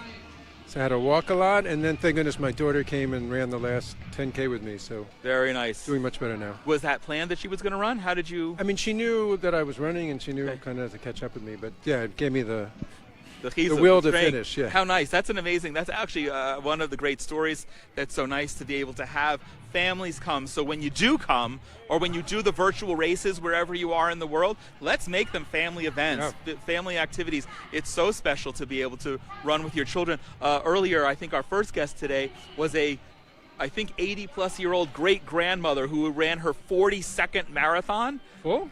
She didn't run the full this year. She pointed out that she takes a little bit longer, and Jerusalem likes you to finish by a certain time. So she ran the half, but it was her 42nd run like this. And I say people don't have to be a great-grandmother in order to run a marathon. No, but it's good to start, because then you could say my 42nd. All right, well, I'm not starting because I'm not just going to do the running. While you were training, you've been posting a lot of great pictures and videos, not just of what's inspiring and motivating you, but also motivation and inspirational to other people who have followed you. Tell us about the training, and because you also live in the Galilee, in the northern part of Israel, so you're running in some very, very different territory. What's that like? So first of all, I lived in Jerusalem for a very long time. So I was a Yerushalmi, a Jerusalemite, and I used to train here. So then I was kind of used to, and part of the route was my regular running route. And we moved to the Galilee to a kibbutz overlooking Nazareth, a kibbutz called Hanaton, where I walk out and I see Nazareth from my backyard. Amazing. So I can't get away from, our faith history. And it's quite different, I have to say. And now having run there for 12 years, it really is different. The air is different. The climate. You have cows on your path, I think. Yeah, I've got cows cheering me on. There were no cows cheering me today. I felt cowless today. Well, where's the stormtrooper? He'll cheer you. Yeah, not the same. But, and Jerusalem is wonderful when you get to see the views, which are just dramatic, right? And I was thinking this today. I was running with a friend of mine. It was her first time, and she doesn't know Jerusalem very well.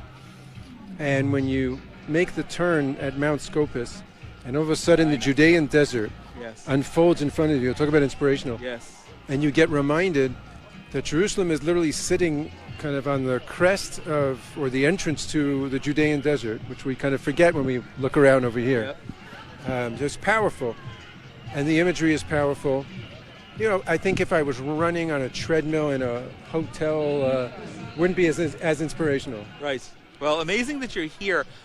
We spoke. We have a long overlapping history together in terms of our upbringing and activism, in terms of helping Jews get out of the Soviet Union over the years. And when we got to know each other some weeks ago, we were at a similar event, a book launch here in Jerusalem, speaking about this and Run for Zion, and specifically bringing Christians to participate in this great experience. What would you say to someone watching right now? Of course, about coming back when they can in person, but as we go virtual and have an exclusive opportunity to connect Christians around the world virtually in 2022.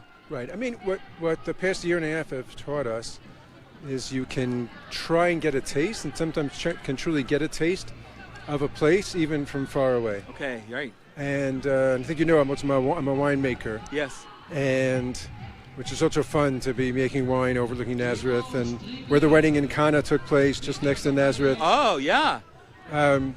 And I've done virtual wine tastings with sometimes very large gatherings, but more fun, small groups. And it's something we never would have thought of doing before the past year and a half.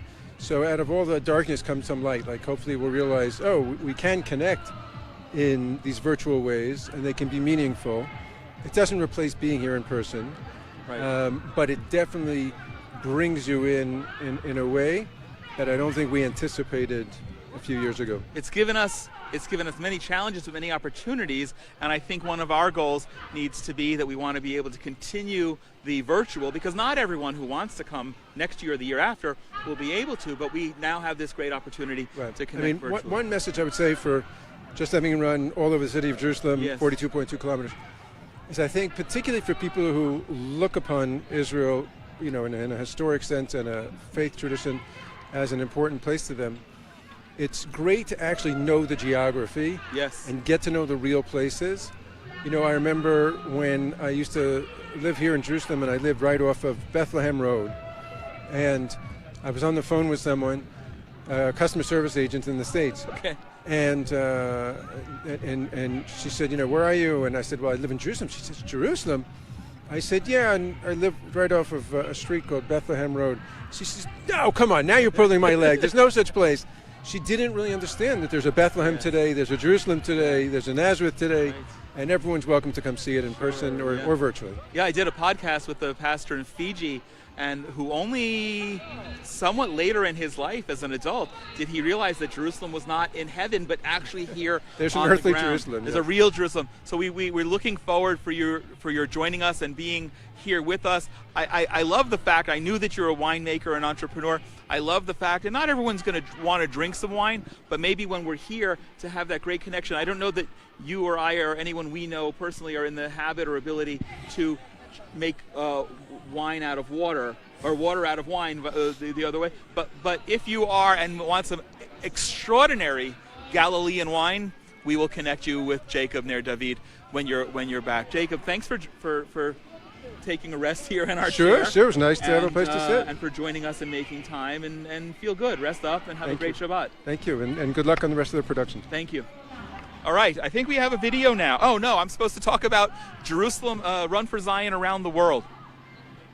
So you're watching from everywhere, and this is amazing. And we're going to have a couple of other guests joining us from around the world right now, and I'm so excited as we go forward. But I want to just share that last week alone, this is our launch of the whole Run for Zion Jerusalem virtual experience, and last week alone we had people join us from the Philippines, Korea, Nigeria, Rwanda, Kenya, the United States, Canada, forgive me, I don't remember which Scandinavian country, so I'm just going to say Scandinavia, and Brazil. And when we are promoting Run for Zion, and I neglected to mention about the videos. When Igal was here before, he mentioned how all of his videos, the live trip videos, are in multiple languages. So we're going to be reaching out to you across borders, across cultural barriers, and in many, many, many different languages. We're looking for people this year especially who can join us and for whom I don't need to translate the English. Maybe I'll speak a little slower, but we want you to be our bridges to your communities so that we can eventually build up and have all of these programs parallel in your language. And so that means joining us as ministry partners, promoting the opportunity there, whether it's in Korea or Brazil or Central America, or it was another country with a different language. Wherever they may be. I'm in touch with a friend from Congo, and maybe we're going to do something in Swahili with a live run to bless Israel. So I really want to ask you to join. You can go to runforzion.com to get all of the information. It's free to register, and I really want you to have that opportunity to join us. I think we're going into a video now. Yeah, video? Okay, great. I want to set it up. Oh, yeah, right. We had one of our guests who couldn't make it today, so I just wanted to fast forward. We've got Pastor Ronaldo of Emmanuel Fellowship in the Philippines, who's also one of our first ministry partners. He's going to tell you why it's important for him, and I hope why you should join us as well as one of our partners. Shalom. I'm Ronaldo Barleta from Sabang, Philippines, and I would like to thank Jonathan Pilstein, the founder of Genesis 12 Free Foundation.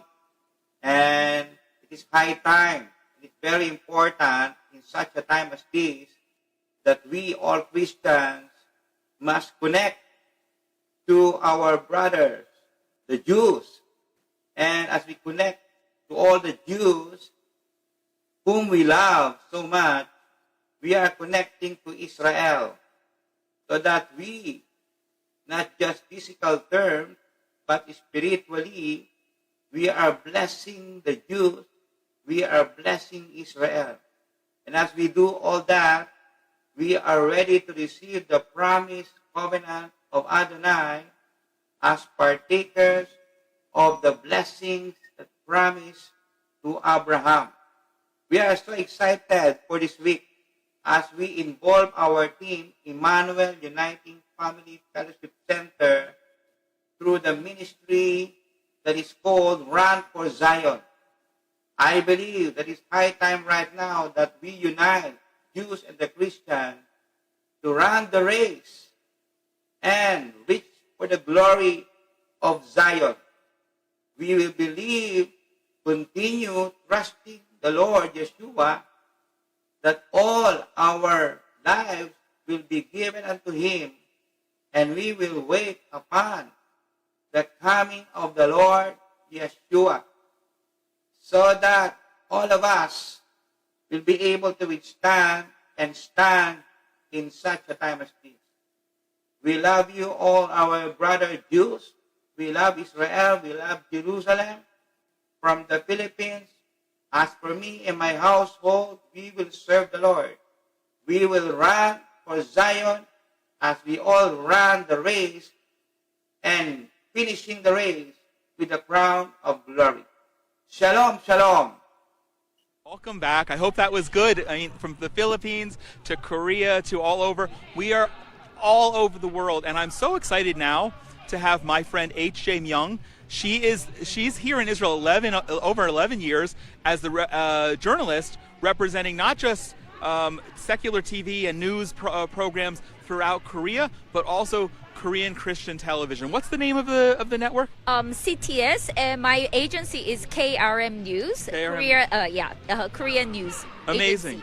And she's been here, and she's Christian, and she interacts with us as one of us, and she's so delightful. And you've been here covering the marathon for Korea. Right. What's special? What do you feel today, especially the fact that this is the first one we've had since 2019? Yeah, especially during the COVID, it's like literally the whole city has been just quiet. Right. And it's so amazing to see this the whole Jerusalem city being alive. And right now, a lot of Korean Christians can't come to the land because of the COVID restrictions and so on.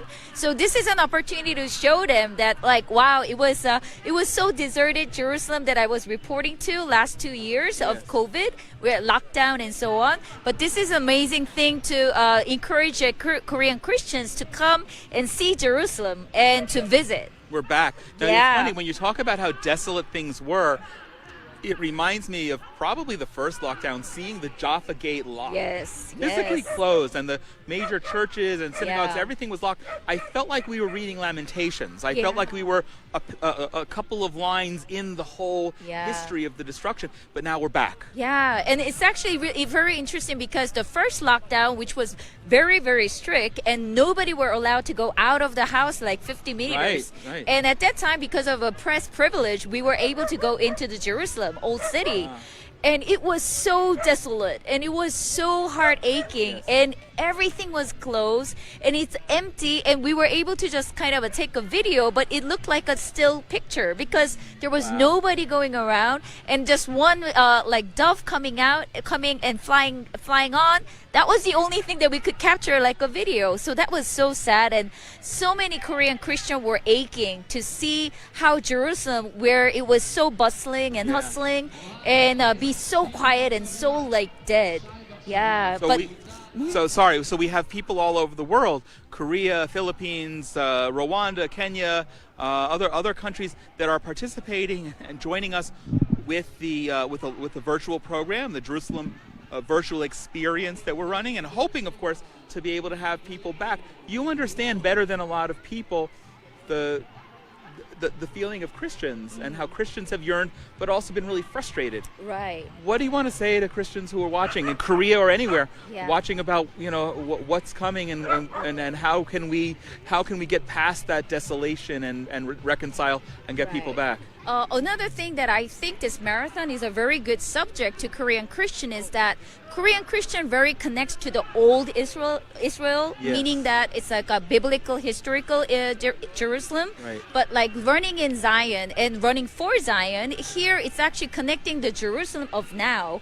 And also we're looking into the future of Israel and Jerusalem. Yeah. And so this is actually, I think the Korean Christian, most of the pilgrimage were focused on a very old sites. But here with coming to Run for Zion, it's connecting with the new Jerusalem and the livelihood of now. So I think this is a very symbolic for Korean Christian to be more kind of come out of that kind of limitation of just trying to look into going into the sites, but to connect with Israel and to people and the Zion of today. And the Zion of today, which God promised thousands of years ago. Right. And so when you can be here and see this, and I hope you're getting a sense of it as we're live with you, that every step is just this preordained prophecy that God promised, and here we are. And it's so, actually, as a foreigner and as a Gentile Christian, and when I see Israel, and especially like people here, the Jewish people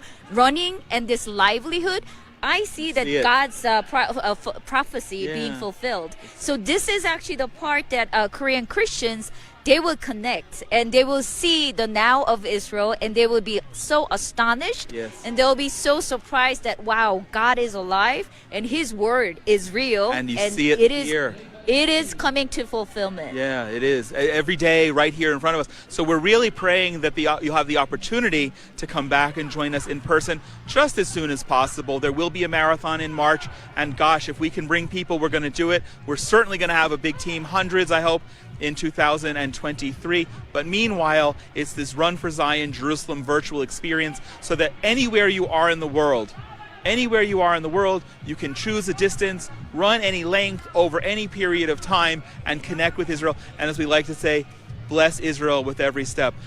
You're a journalist.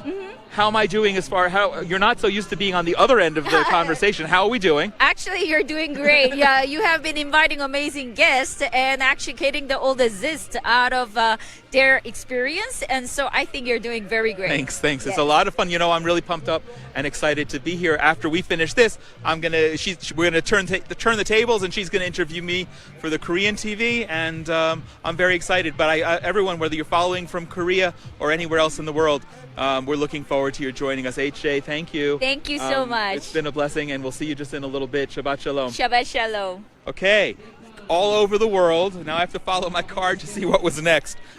We have some more videos, right? So again, we're trying to give you these experiences. By the way, I'm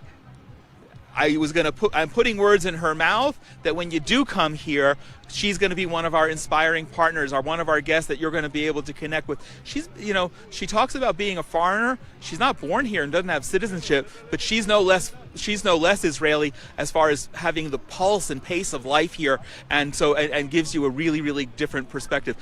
Koreans are very, very lucky to have her and her perspective and her knowledge broadcasting, and I hope we get to share that opportunity with you as well. Meanwhile, I want to show you another couple of videos. I mentioned before we had our friends from Live Trip here. One of our other media partners is Dive. They're doing live interactive tours, and here's another taste of one of the things that they're going to be doing with you, with all of the individuals who sign up and join, and anyone who donates to sponsor you. Stay tuned. Here we go.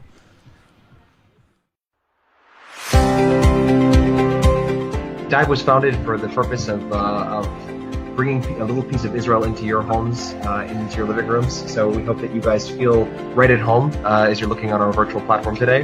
And you have, of course, one of the best hosts who works on our platform. Take it away, Danny.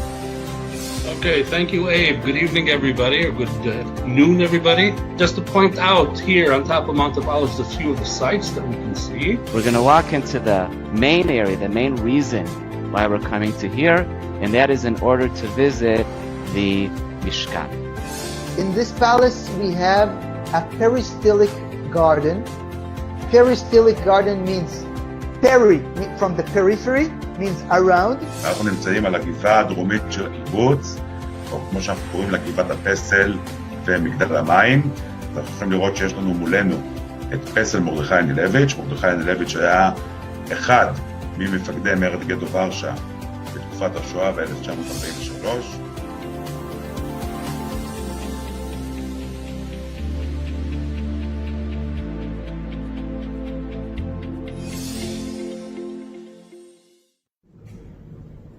Hello everyone, my name is Ephraim. How can we talk about Jerusalem without mentioning David, King David, the first person that actually made his kingdom here, the capital of his kingdom, Jerusalem. David, central character in all religions. And here we are in his grave of King David. And until this day, it's a very important place where people come to pray. Jews and from all over the world, people are coming here and seeing, connected with a very special character that we know from the Bible. So please come to connect with David in Jerusalem, here in Jerusalem with us.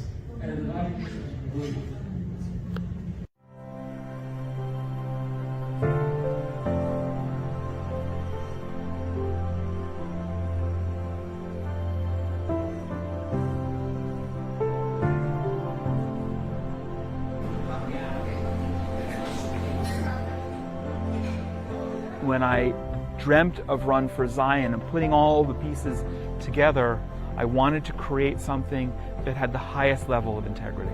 Being a bridge between Jews and Christians comes in many, many different forms. We're picking projects here in Israel that have fiscal and programmatic integrity. We are helping orphans and at-risk youth. We're helping provide social welfare. We have a special relationship with one of the organizations in Israel that protects unborn babies. We're helping comforting terror victims. Unfortunately, that's a reality here in Israel. We're providing security projects for civilian communities that are at risk and have a higher level of danger. We're blessing Holocaust survivors, and this is the last generation that will actually have Holocaust survivors living among us. It's about standing where Jesus stood. It's about standing where these important biblical figures stood and saying, I'm going to take place. I'm going to be a part of this history. We need to think of the least of these, take care of the least of these. I can put feet to my Christian faith in serving and knowing that Run for Zion is providing me that opportunity. When people come and see and participate in Run for Zion, they'll get to see and actually physically experience some of these projects themselves firsthand.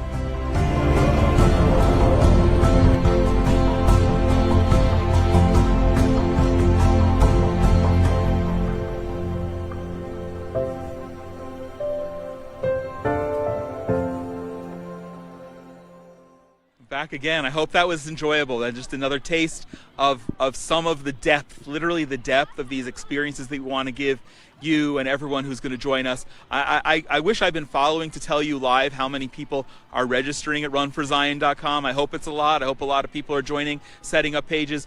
There may be some confusion in that. We're going to be in touch with all of you. We just want you to join and sign up and get other people to join us as our ministry partners, and we're going to figure out all the details. We have a few months. Today's the launch. So incredible things happen when you set up the only live broadcast of the Jerusalem Marathon, not only at once, but ever. No one's ever done this in the history of the Jerusalem Marathon. So we're so excited, and I don't even know how our next guest popped in, but someone said, hey, do you want to speak to someone really cool? And I said, yeah, definitely. This is Rabbi Dr. Natan Ophir. He's originally from Philadelphia. We just got to know each other. Now I'm going to let him tell his story. But one of the really cool things is that I just learned about him. I didn't even know that Hebrew University, Israel's first university, has its own rabbi, and he was the chief rabbi, if you will, of the whole Hebrew University. What was that experience like? Well, that was for 16 years, from 1982 to 1998. So it was a while ago. During some of our challenging times here. Times are always challenging, okay, but here they're exciting. Yes. What was it like to be? Well, first of all, we had many foreign students and many non-Jewish students, so part of my quote-unquote pastoral counseling was to help students from all over the world. Very nice, very nice. We had the one-year program students. They came from abroad, and we set them up with personal tutors. Every Monday night we had about 100 foreign students working together one-on-one with Israeli students. Amazing, amazing. And we had Shabbat programs. You mentioned about Shabbat. Yes. We would be sure that every student would be able to experience what a Shabbat is like in Jerusalem. So we're going to talk about that next, and I'm already recruiting you for when we have our Christian guests and friends able to join us live again. We're recruiting you to be part of the general experience, but perhaps specifically Shabbat. you shared with me something that I didn't know. You said you've been running in every Jerusalem marathon, and I said, oh, so for 10 years. And apparently it's only been 10 years that we've had a full marathon, and it's official, but it's been longer. It's been 27 years. Right, How come, right. Why do you keep For coming 18 back? years, there was a half a marathon, or 10 kilometers. I only run 10. Okay. And this year I ran with my grandson and two of my boys. But they beat me. They all beat me. I used to be able to beat them, but that was too long ago. I didn't ask our first guest. Our first guest today was an 80-plus-year-old great-grandmother who went with her grandson, who's a major in the Army. But you're underscoring a theme that we're hearing today a lot about the significance of involving generations, multiple generations, so that when you're running virtually and you're having virtual events that are actually taking place, we want you to involve your children and your grandchildren, or your parents if you're a child watching, and your children and grandchildren and grandparents. We want that multi-generational experience because we want you to have that experience. What's it like? I mean, you've been running here, but what's it like? You live here for a long time. What's it like running here? How does that give you a different sense of the pace and life here in Jerusalem? To run in Jerusalem Marathon is different than Boston Marathon or New York or London. You run through history here. Yeah. We went through the old city, all different changing scenes so quickly. You're feeling you're going through 3,000 years of history. Yeah. It's just incredible. Yeah. I live very close by here in David's Village, right opposite, less than a kilometer away from the Temple Mount, so we can go up to the Temple Mount. As you know, today you're allowed to go up to the Temple Mount, and you can actually experience, when you're running through the streets of Jerusalem, the holiness that emanates from the Temple Mount, from Jerusalem. It's just an incredible experience. And when I saw that you were doing filming here, I said, and in English, I said, wow, let me tell your listeners, come, you can join us. My wife's a tour guide. Okay. So she'll take you around and show you what it means. So what specifically, I mean, maybe that was it, but you're speaking now to Christians all over the world, millions. Really? What do you want to say to people, whether they're watching live or joining us virtually? What do you want to say to them why they should certainly plan on coming here, but also until that can happen, how the virtual experience will be meaningful? A virtual experience of running through the streets of Jerusalem. Jonathan, you can create it here. We're doing it. Okay. There's nothing like the live experience. Here, you look out around us. I don't know how much your camera can see, but it's just incredible to see all the people from all walks of life. You have a lot of children with disabilities and older people. You have blind people who are running together. You have organizations that are set up, what's called chesed. They help. What's chesed in English? I don't even know. In Greek, I know. It's like, you can't really translate chesed. Good deeds. It's much more than that. Okay, but good deeds on steroids. Okay. You have all these organizations that are helping handicapped people running, and together I saw them running together with us in wheelchairs. Yeah, it's very inspiring. That's a tremendous experience that your listeners can experience virtually if they look at some of the pictures from the marathon. Awesome. I'm so glad that that God created this opportunity to speak to Rabbi Dr. Ophir.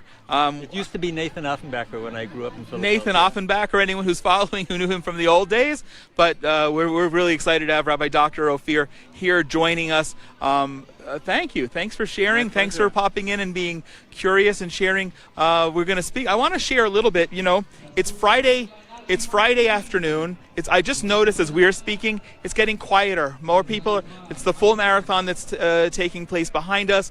Up here on the ridge is one of the main streets in Jerusalem where all of the other races finish. The half marathon and the 10K and the 5K, actually see traffic is open now. So yeah, it's getting wrapping up. But why is the race on a Friday?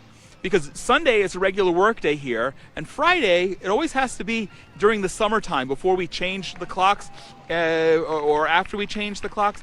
Because in Israel, one of the central pillars of our life, of our existence, is Shabbat, the Sabbath, honoring it and keeping it. And we do that by running a marathon early on Friday so we can finish and open the streets back up and get everyone home to begin celebrating the Sabbath with their family at the onset when the sun goes down. And that's happening in just a couple of hours. I'm going to get home to my whole family. We're really excited that all of my kids and my grandchildren are going to be home with us. But when you come here, and this is a challenge that I'm going to undertake myself even to do virtually, but when you come here, one of the pillars that I say that I hijack as an Orthodox Jew to impose upon your Christian experience here in Israel is giving you a Shabbat experience. So Friday night, you know, whether you've run 5 or 10K and certainly a half or a full marathon, you're going to want to rest. It's a good way to begin the day of rest. So we do so with a beautiful festive meal together. We study some text.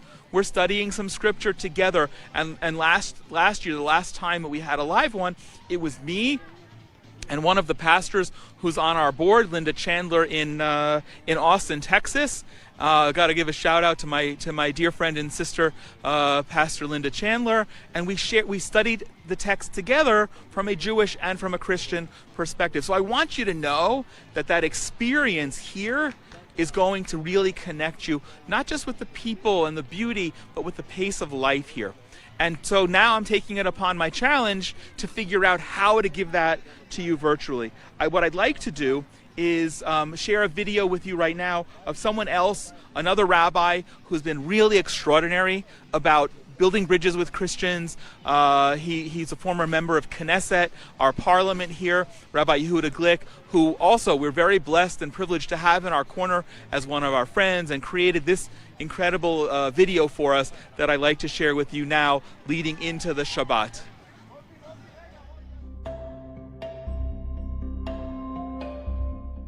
In the past few decades, we've seen a major change where millions and millions of Christians around the world understand that the very existence of the State of Israel and the very fact that the Jewish people have returned back home from exile to Israel, the words of the prophets are materializing and becoming a reality. And Jerusalem is the place where it's happening. Dear friends, I'm speaking to you from Jerusalem. I'm calling upon you the operation called Run for Zion. It's really touching the actual lives of what's happening here in Israel. Coming to Israel, supporting Israel, walking in the streets of Israel is actually saying Jerusalem is not isolated like a widow anymore. We are back. It means we are here to run for what Jerusalem stands for, or somebody who's taking something of his own and giving. If you come and join us running in the streets of Jerusalem, or support somebody who will be running in your name for a purpose that you believe, that all turns us into one. Come, run for Zion, and bless Israel with every step.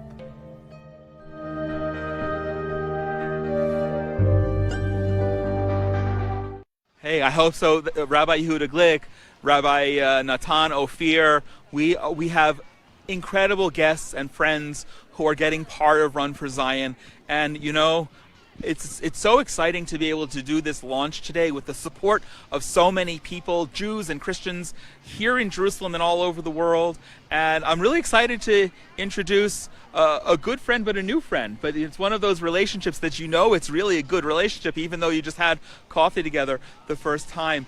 This is Pastor Richard Liverance, who is here studying in Jerusalem archaeology at Hebrew University. We just talked about Hebrew University with Rabbi Ophir as having been the chief rabbi there. I didn't even know there was such a thing as a chief rabbi of a university, but how cool is that? And Richard, before coming here, has spent a number of years working in the West Coast of the United States with Israel's Ministry of Tourism. So not just being a pastor and a very, very firm believing Christian with a real passion for archaeology, and we're going to connect on that because that's so important. Going back in our roots, going back in the history of Jerusalem and Israel in general to unearth the actual archaeological evidence that what God said in the Bible is in fact true, and then using that as a stepping stone, literally and figuratively, to connect you here. And maybe we'll do some webinars together for our special participants and their donors, just connecting them for some things that they wouldn't get anywhere else. But you know the pace better than I, and I guess it's as we begin to wrap up the program, it's great to have you. You've been sitting here watching the marathon, watching all of the guests. How do you feel being here today? It's been fantastic. I've been listening to the broadcast too on my phone while you guys have been filming. One viewer. It's been fantastic, really exciting, so much energy here. I got up early this morning, actually. I live in the old city, and I went out to the Jaffa Gate. Wait a minute. How many times have you said that in your life? This is the first time. I live in the old city. Very cool. I live in the old city, so I got up and went to the Jaffa Gate, saw the first runners come through early this morning. Then I walked up to the city center, up to Jaffa and King George, and watched these groups go by. People were out having coffee, cheering them as they came by. And then I came here to the finish line. Yeah. The whole morning has been just so exciting to see, and I wish I was running. I didn't run this morning, but I kept thinking, oh my gosh, how come I'm not running? There's March, and we're going to do we're going to do bigger and better in March. You know about tourism, and I guess the last year of your tenure at the Ministry of Tourism, you dealt a lot with the frustration of a lot of cancellations and even more not knowing when we were going to come back. Yeah, that was the tough thing because we got so many phone calls saying, when are you opening? And we'd say, well, we're going to open now, and then we wouldn't open then. And so we'd postpone it again another month and then another month. And we did that for a couple of summers, actually. So it was really frustrating to everybody. It was frustrating to us, but we just are sitting tight. We're sitting tight for the last year, just waiting for Israel to fully open, which hopefully will be taking place this next week or so. And it'll be great to see everybody come back to Israel. What do you want to say? We spoke. We had coffee about a week ago. We connected because a mutual friend, somebody who Richard worked with in the Ministry of Tourism, is married to a woman who's my wife's oldest friend, dating before I was dating my wife.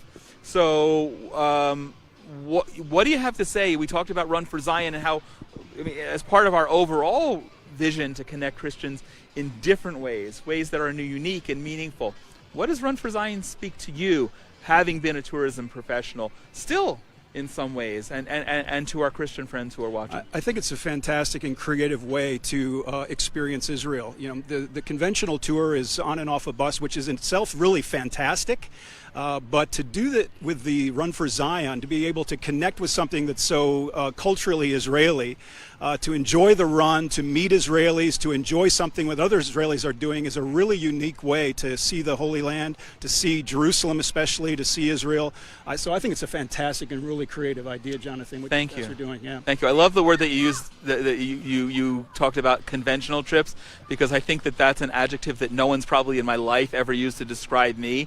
So that gives me, we're doing things out of the box, and Run for Zion was one of the first that we launched. There are a lot of other programs. I'm not going to get into it right now, but if anyone wants to check out, didn't even promote it, the Genesis 123 Foundation at genesis123.co. That's the overall parent organization for Run for Zion and many other programs. But now we're forced to still do virtual. You and I spoke about some ways how you were trying to connect people when you were at the tourism ministry.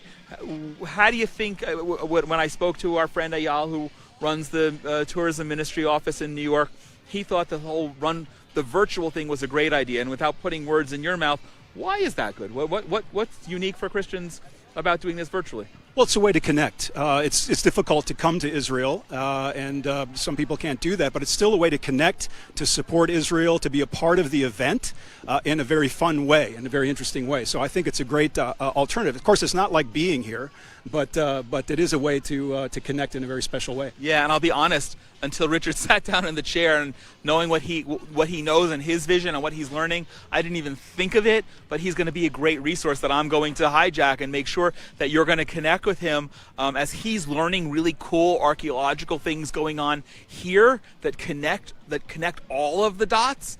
We're going to be bringing Richard in to have some amazing conversations as well with you. And again, it's exclusive stuff that we're offering only for our participants and for the donors who support them.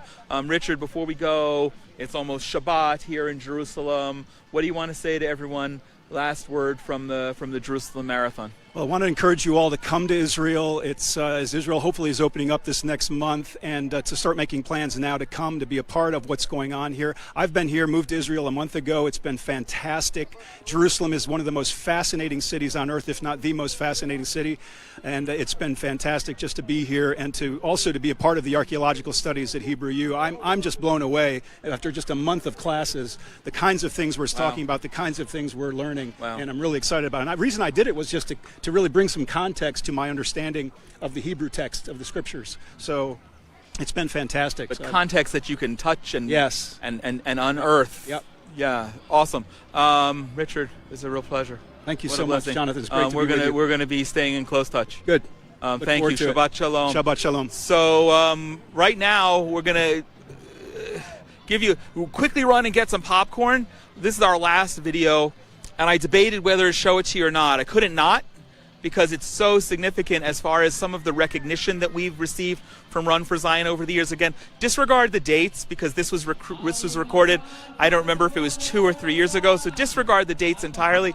But it was so significant, and what a personal privilege and blessing for me to be invited to be a guest on Daystar with Marcus and Joni. Unfortunately, Marcus wasn't available that day, but this broadcast went around the world, and we got so many great responses. So it was a great conversation with Joni Lamb and her son-in-law Jonathan Weiss. I want to invite you to share that conversation with me here for a few minutes. Daystar.com/Marcus. Well, thank you for staying tuned. I believe we're going to have a great lineup for you today, and you're going to be encouraged before this program is over today. And will you please help welcome our first guest, Jonathan Feldstein.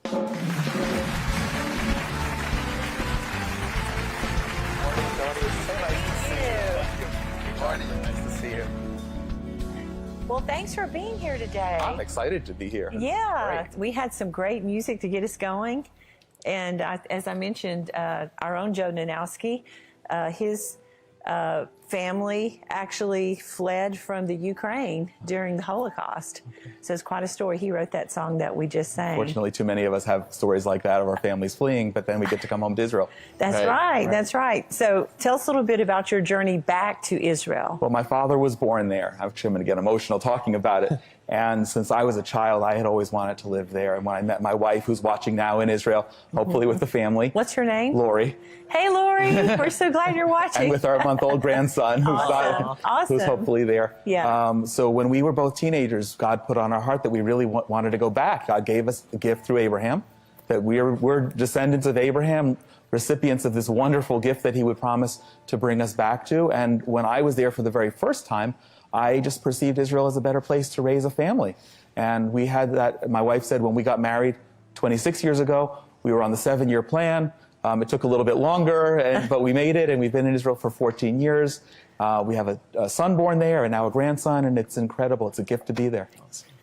That's awesome. When I was in a similar track as you, I actually went to Haifa and studied Hebrew at Old Panetzion for 6 months, and my desire was also to, make citizenship and to live there. But I think God, the Creator, had alternative plans in the interim, and so brought me back here. And I'm in, I think, one of the best diaspora locations, Texas. So I'm happy to be here. But Israel is such a special place to us at Daystar. So we're so excited to have you on and hear a little bit about this. And of course, that's now one of your new roles here at Daystar, is to be our representative in Israel, because you do have such a heart for Israel. And this is the newest member to our family, married Rebecca. Congratulations. And Thank we were talking earlier about the fact that anti-Semitism, I mean, we can see that even here in America and around the world. Why do you think it's growing? Why do people not understand really what's going on in the state of Israel? Well, I wonder if it's growing because there are more people growing away from God. Yeah. Anti-Semitism is the first hate. It is a canary in the coal mine for hate against Jews and Christians. And I think that that's one of the reasons that we Jews and Christians need to stand together. And I think that anti-Semitism comes a lot from we're the only ones who worship and revere the creator of the universe. And I don't know if it's jealousy. I don't know if it's the devil. I don't know what it is, but I know that it's a similar anti-God that is breeded in anti-Semitism, and what then is the trickle down into anti-Christians. I know as an evangelical Christian that our work in Israel, the humanitarian efforts that we've made there to be a blessing to Israel is a direct result of our understanding of the Word of God, in that we know this land was promised to Abraham. And you're not even occupying all that was promised to Abraham, only a small portion. Fraction of it, right? Yeah. And so the Bible is clear that those that bless Israel will be blessed. So we understand that clearly, but it's taken a while really for you to see this coming together, if you will, of Christians and Jews, because there's been so much hatred associated with past Christianity and the Jewish people. Correct. And I think that many people now see in the last 70 years God's fingerprint, because he did promise that he would restore us to our land. And it's one of the few things that we can actually point to in the Bible and say, hey, this is you, God. This is you doing what you promised to do. And we've seen that rise of Christian support and reciprocity that we have between Jews and Christians today. So the Run for Zion, we've got a little roll in on that. Yeah. Let's watch this together and then come back and talk about what it's about. Run the race. See the history. Bless the nation. Run for Zion. Now is your chance to join thousands of people to run or walk through Jerusalem. See the Bible come alive in the Old City. Witness a nation rebuilt and go where the prophets, kings, and Jesus walked. Whether you're a seasoned athlete or a casual walker, this will be an unforgettable experience of a lifetime. And the race is just the beginning. You can also go on exclusive tours, attend worship services, and see the birthplace of your faith through your own eyes. By having your friends and family sponsor you, you will bless Israel by supporting projects that touch millions of Israelis of all backgrounds. And because God promises he will bless those who bless Israel, we'll give you everything you need to get there, including major discounts that can even make your trip free. By running this race, you'll comfort Holocaust survivors, feed the hungry, clothe orphans, sustain the ingathering of the Jewish people, and much more. Israel will never be the same because of you, and you won't be the same after you leave. So join us. This is more than just a race. This is a chance to bless Israel with a lasting impact. Come, run for Zion and bless Israel with every step. For more information, go to runforzion.com. All right, that looks exciting. That does look fun. Let's see if I can convince Rebecca to make a trip out there and run a marathon. So it's March 13th through the 17th, 2019. Why don't you tell us a little bit about this event? So honestly, it's the most exciting thing that I've ever done, because what I realize as an Israeli Jew, we have a responsibility to make Israel as not relevant, but receptible. That's not really a good word. But so Christians can get behind Israel in ways that are uniquely Christian. So we're creating this program. We've created this program to bring hundreds of Christians to run along. There'll be 35,000 other Israelis who participate, and as a boutique experience, touring, hotel, meals, 3 incredible special events that we've got planned. And then, as you were mentioning before, Joni, Blessing Israel, we're not requiring it, but we're giving everybody an opportunity to set up their own crowdfunding page, raise money to support a basket of Israeli charities that we're going to be funding. And the best part of it for me is that we're offering subsidies so that when people raise certain benchmarks, it's all on our website, they can actually potentially get a free trip to Israel. So we want to lower the financial barrier for people to be able to come and raise the opportunity for people to bless Israel substantially. Well, I know if Marcus was here, he would do this, and I've learned this from him over the years. He's actually dealing with some very important Daystar business today. But Daystar would like to give you a check for $5,000 today to help with all of those charities. Wow. And so it's just like we were there running, and we've raised this money, and we want to continue to be a blessing to Israel. We put a lot of money into a lot of different humanitarian charities there in Israel, so we want to be a blessing to you as well, Jonathan. Thank you.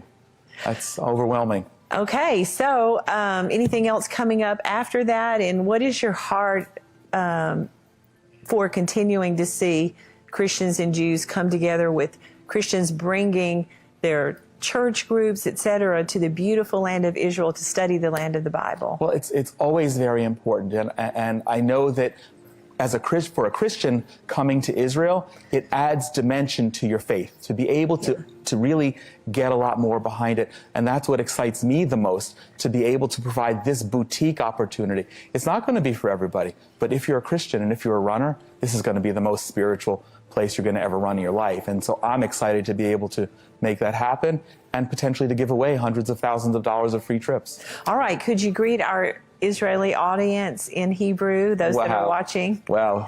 Look right there. To this camera. Yeah. Shalom lekulam, זה מאוד מרגש להיות כאן הבוקר בדאלאס, טקסס, בדייסטאר, ואני אשמח שתבוא לבקר גם אותנו.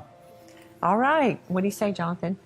He basically said, Shalom, welcome from Dallas, Texas. Excited to be with you here today and bring you this announcement. Yeah. Something along those lines. That was the gist of it. Yeah. Pretty close, pretty close. You probably knew more Hebrew when you were living there, right? You have to keep using it, you know. did, How long did it take you to learn Hebrew? Well, my kids will remind me frequently that I'm still not fluent. They'll always speak it better than you will, right? Because they grew up there. Yeah. And I do my work in English. We speak at home in English. Yeah. So that's still our orientation. How many ulpans did you go through? Like actual ulpans, or did you just, get in the streets? I'm embarrassed to say, when we made Aliyah, I had 2 jobs, and I went to Ulpan for 1 day. Oh, wow. So I'm picking it up So you're as I picking go up as along. you go along. Wow, your Hebrew's really Between good, my though. wife and myself, I think we're one person with level of fluency. Right. Yes. Well, that's good because you really have to force yourself out of your comfort zone to talk in the streets. It's easy to just revert back to English because so many people speak English. It is, but it's hard to be an immigrant on that level because you're not just absorbing language, but a culture, and we're still very American. We both grew up here. So right before we end this interview today, could you just share with our audience what it's like to live in Israel, literally surrounded by enemies? I'm a person of faith, but it's still scary. I know God has our back. I know that, but I also know that the Bible promises what He's delivered, but it doesn't necessarily promise that it's going to be peaceful and safe all the time. So I accept that because it's still a privilege to live there. I was telling somebody earlier today how I got stuck in a traffic jam in Jerusalem, got really frustrated until I realized that right in front of me was the Jaffa Gate and the old city walls.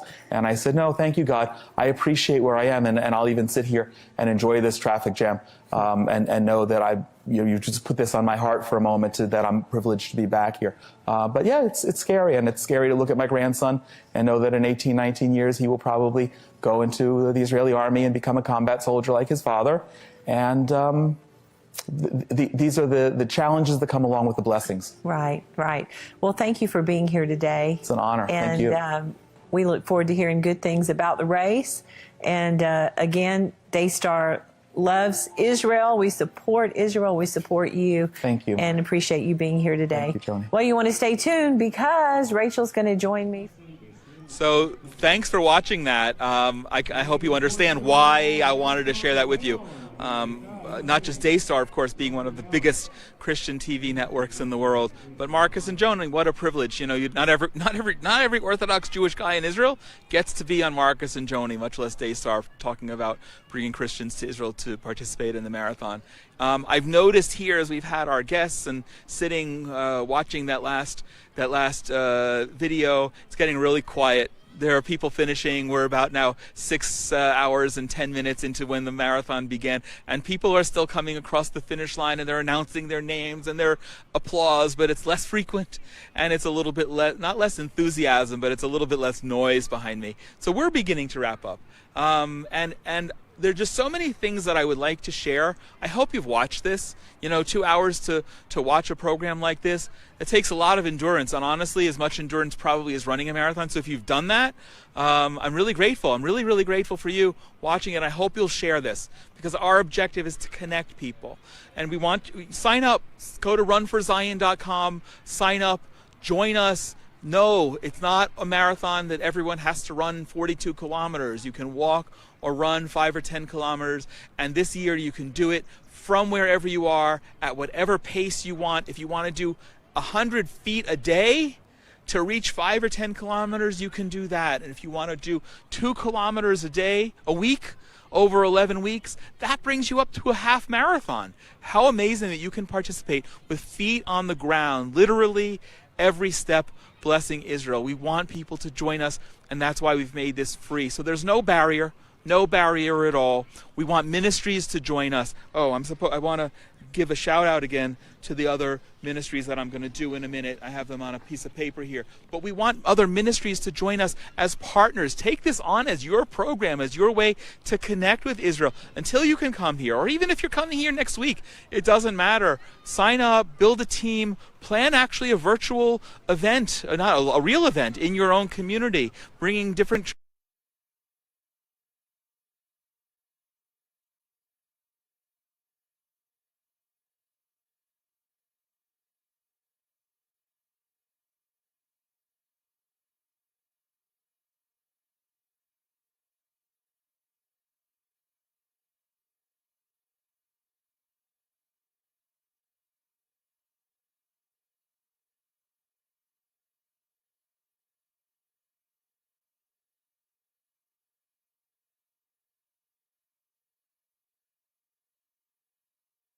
to be part of that. And through the crowdfunding, we're going to be giving you all kinds of gifts and swag. And even, and I know I said this before, listen carefully, even up to a free trip to come to Israel. We want to give you the incentive. God did not say in Genesis 12:3, bless Israel, I am the Lord your God. God says, bless Israel, and I'm going to bless you. And there are infinite number of ways that God can bless you. One of them is by raising the money that's going to go to millions of Israelis from all these backgrounds, and we're going to be your emissary here.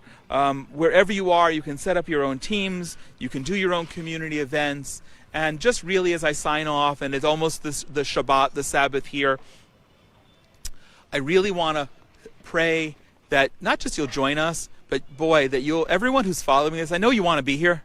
I know you want to be here, and I don't know if you've been here before and are just waiting and annoyed that you haven't been able to come and visit us in the last almost 2 years, or if you've never been and it's been a dream that you've had to postpone. This is going to be the opportunity, okay? This is the opportunity, and I pray that next year, the year after, you'll be able to do us. Let me just wrap up by thanking again our current ministry partners. Forgive me if others have signed up since we began this broadcast or earlier today. We've got the Christian Friends of Israel, the Friends of Zion Museum, Global Aliyah, Emmanuel Uniting Fellowship in the Philippines, the Jerusalem Channel, Jerusalem Prayer Team, Sun Broadcasting in New Mexico, and Together Bless Israel in Kenya. We are grateful, we are privileged that everyone has the trust, faith, and interest to connect in what we're doing and joining us as partners. So I want to say to all of you with tremendous emotion, having sat here in the sun for the last 2 hours, seeing and feeling what's going on, wherever you are, I want to wish you a Shabbat Shalom, a Sabbath of peace, regardless of whether you're observing it like I am as an Orthodox Jew, or just do something the next 25 hours over the Sabbath to bless your family, to be with your family and connect with God in a different way. We're looking forward to seeing you, to connecting with you. God bless you. May you and all your loved ones stay healthy and safe wherever you are in the world. We hope to see you soon. God bless you.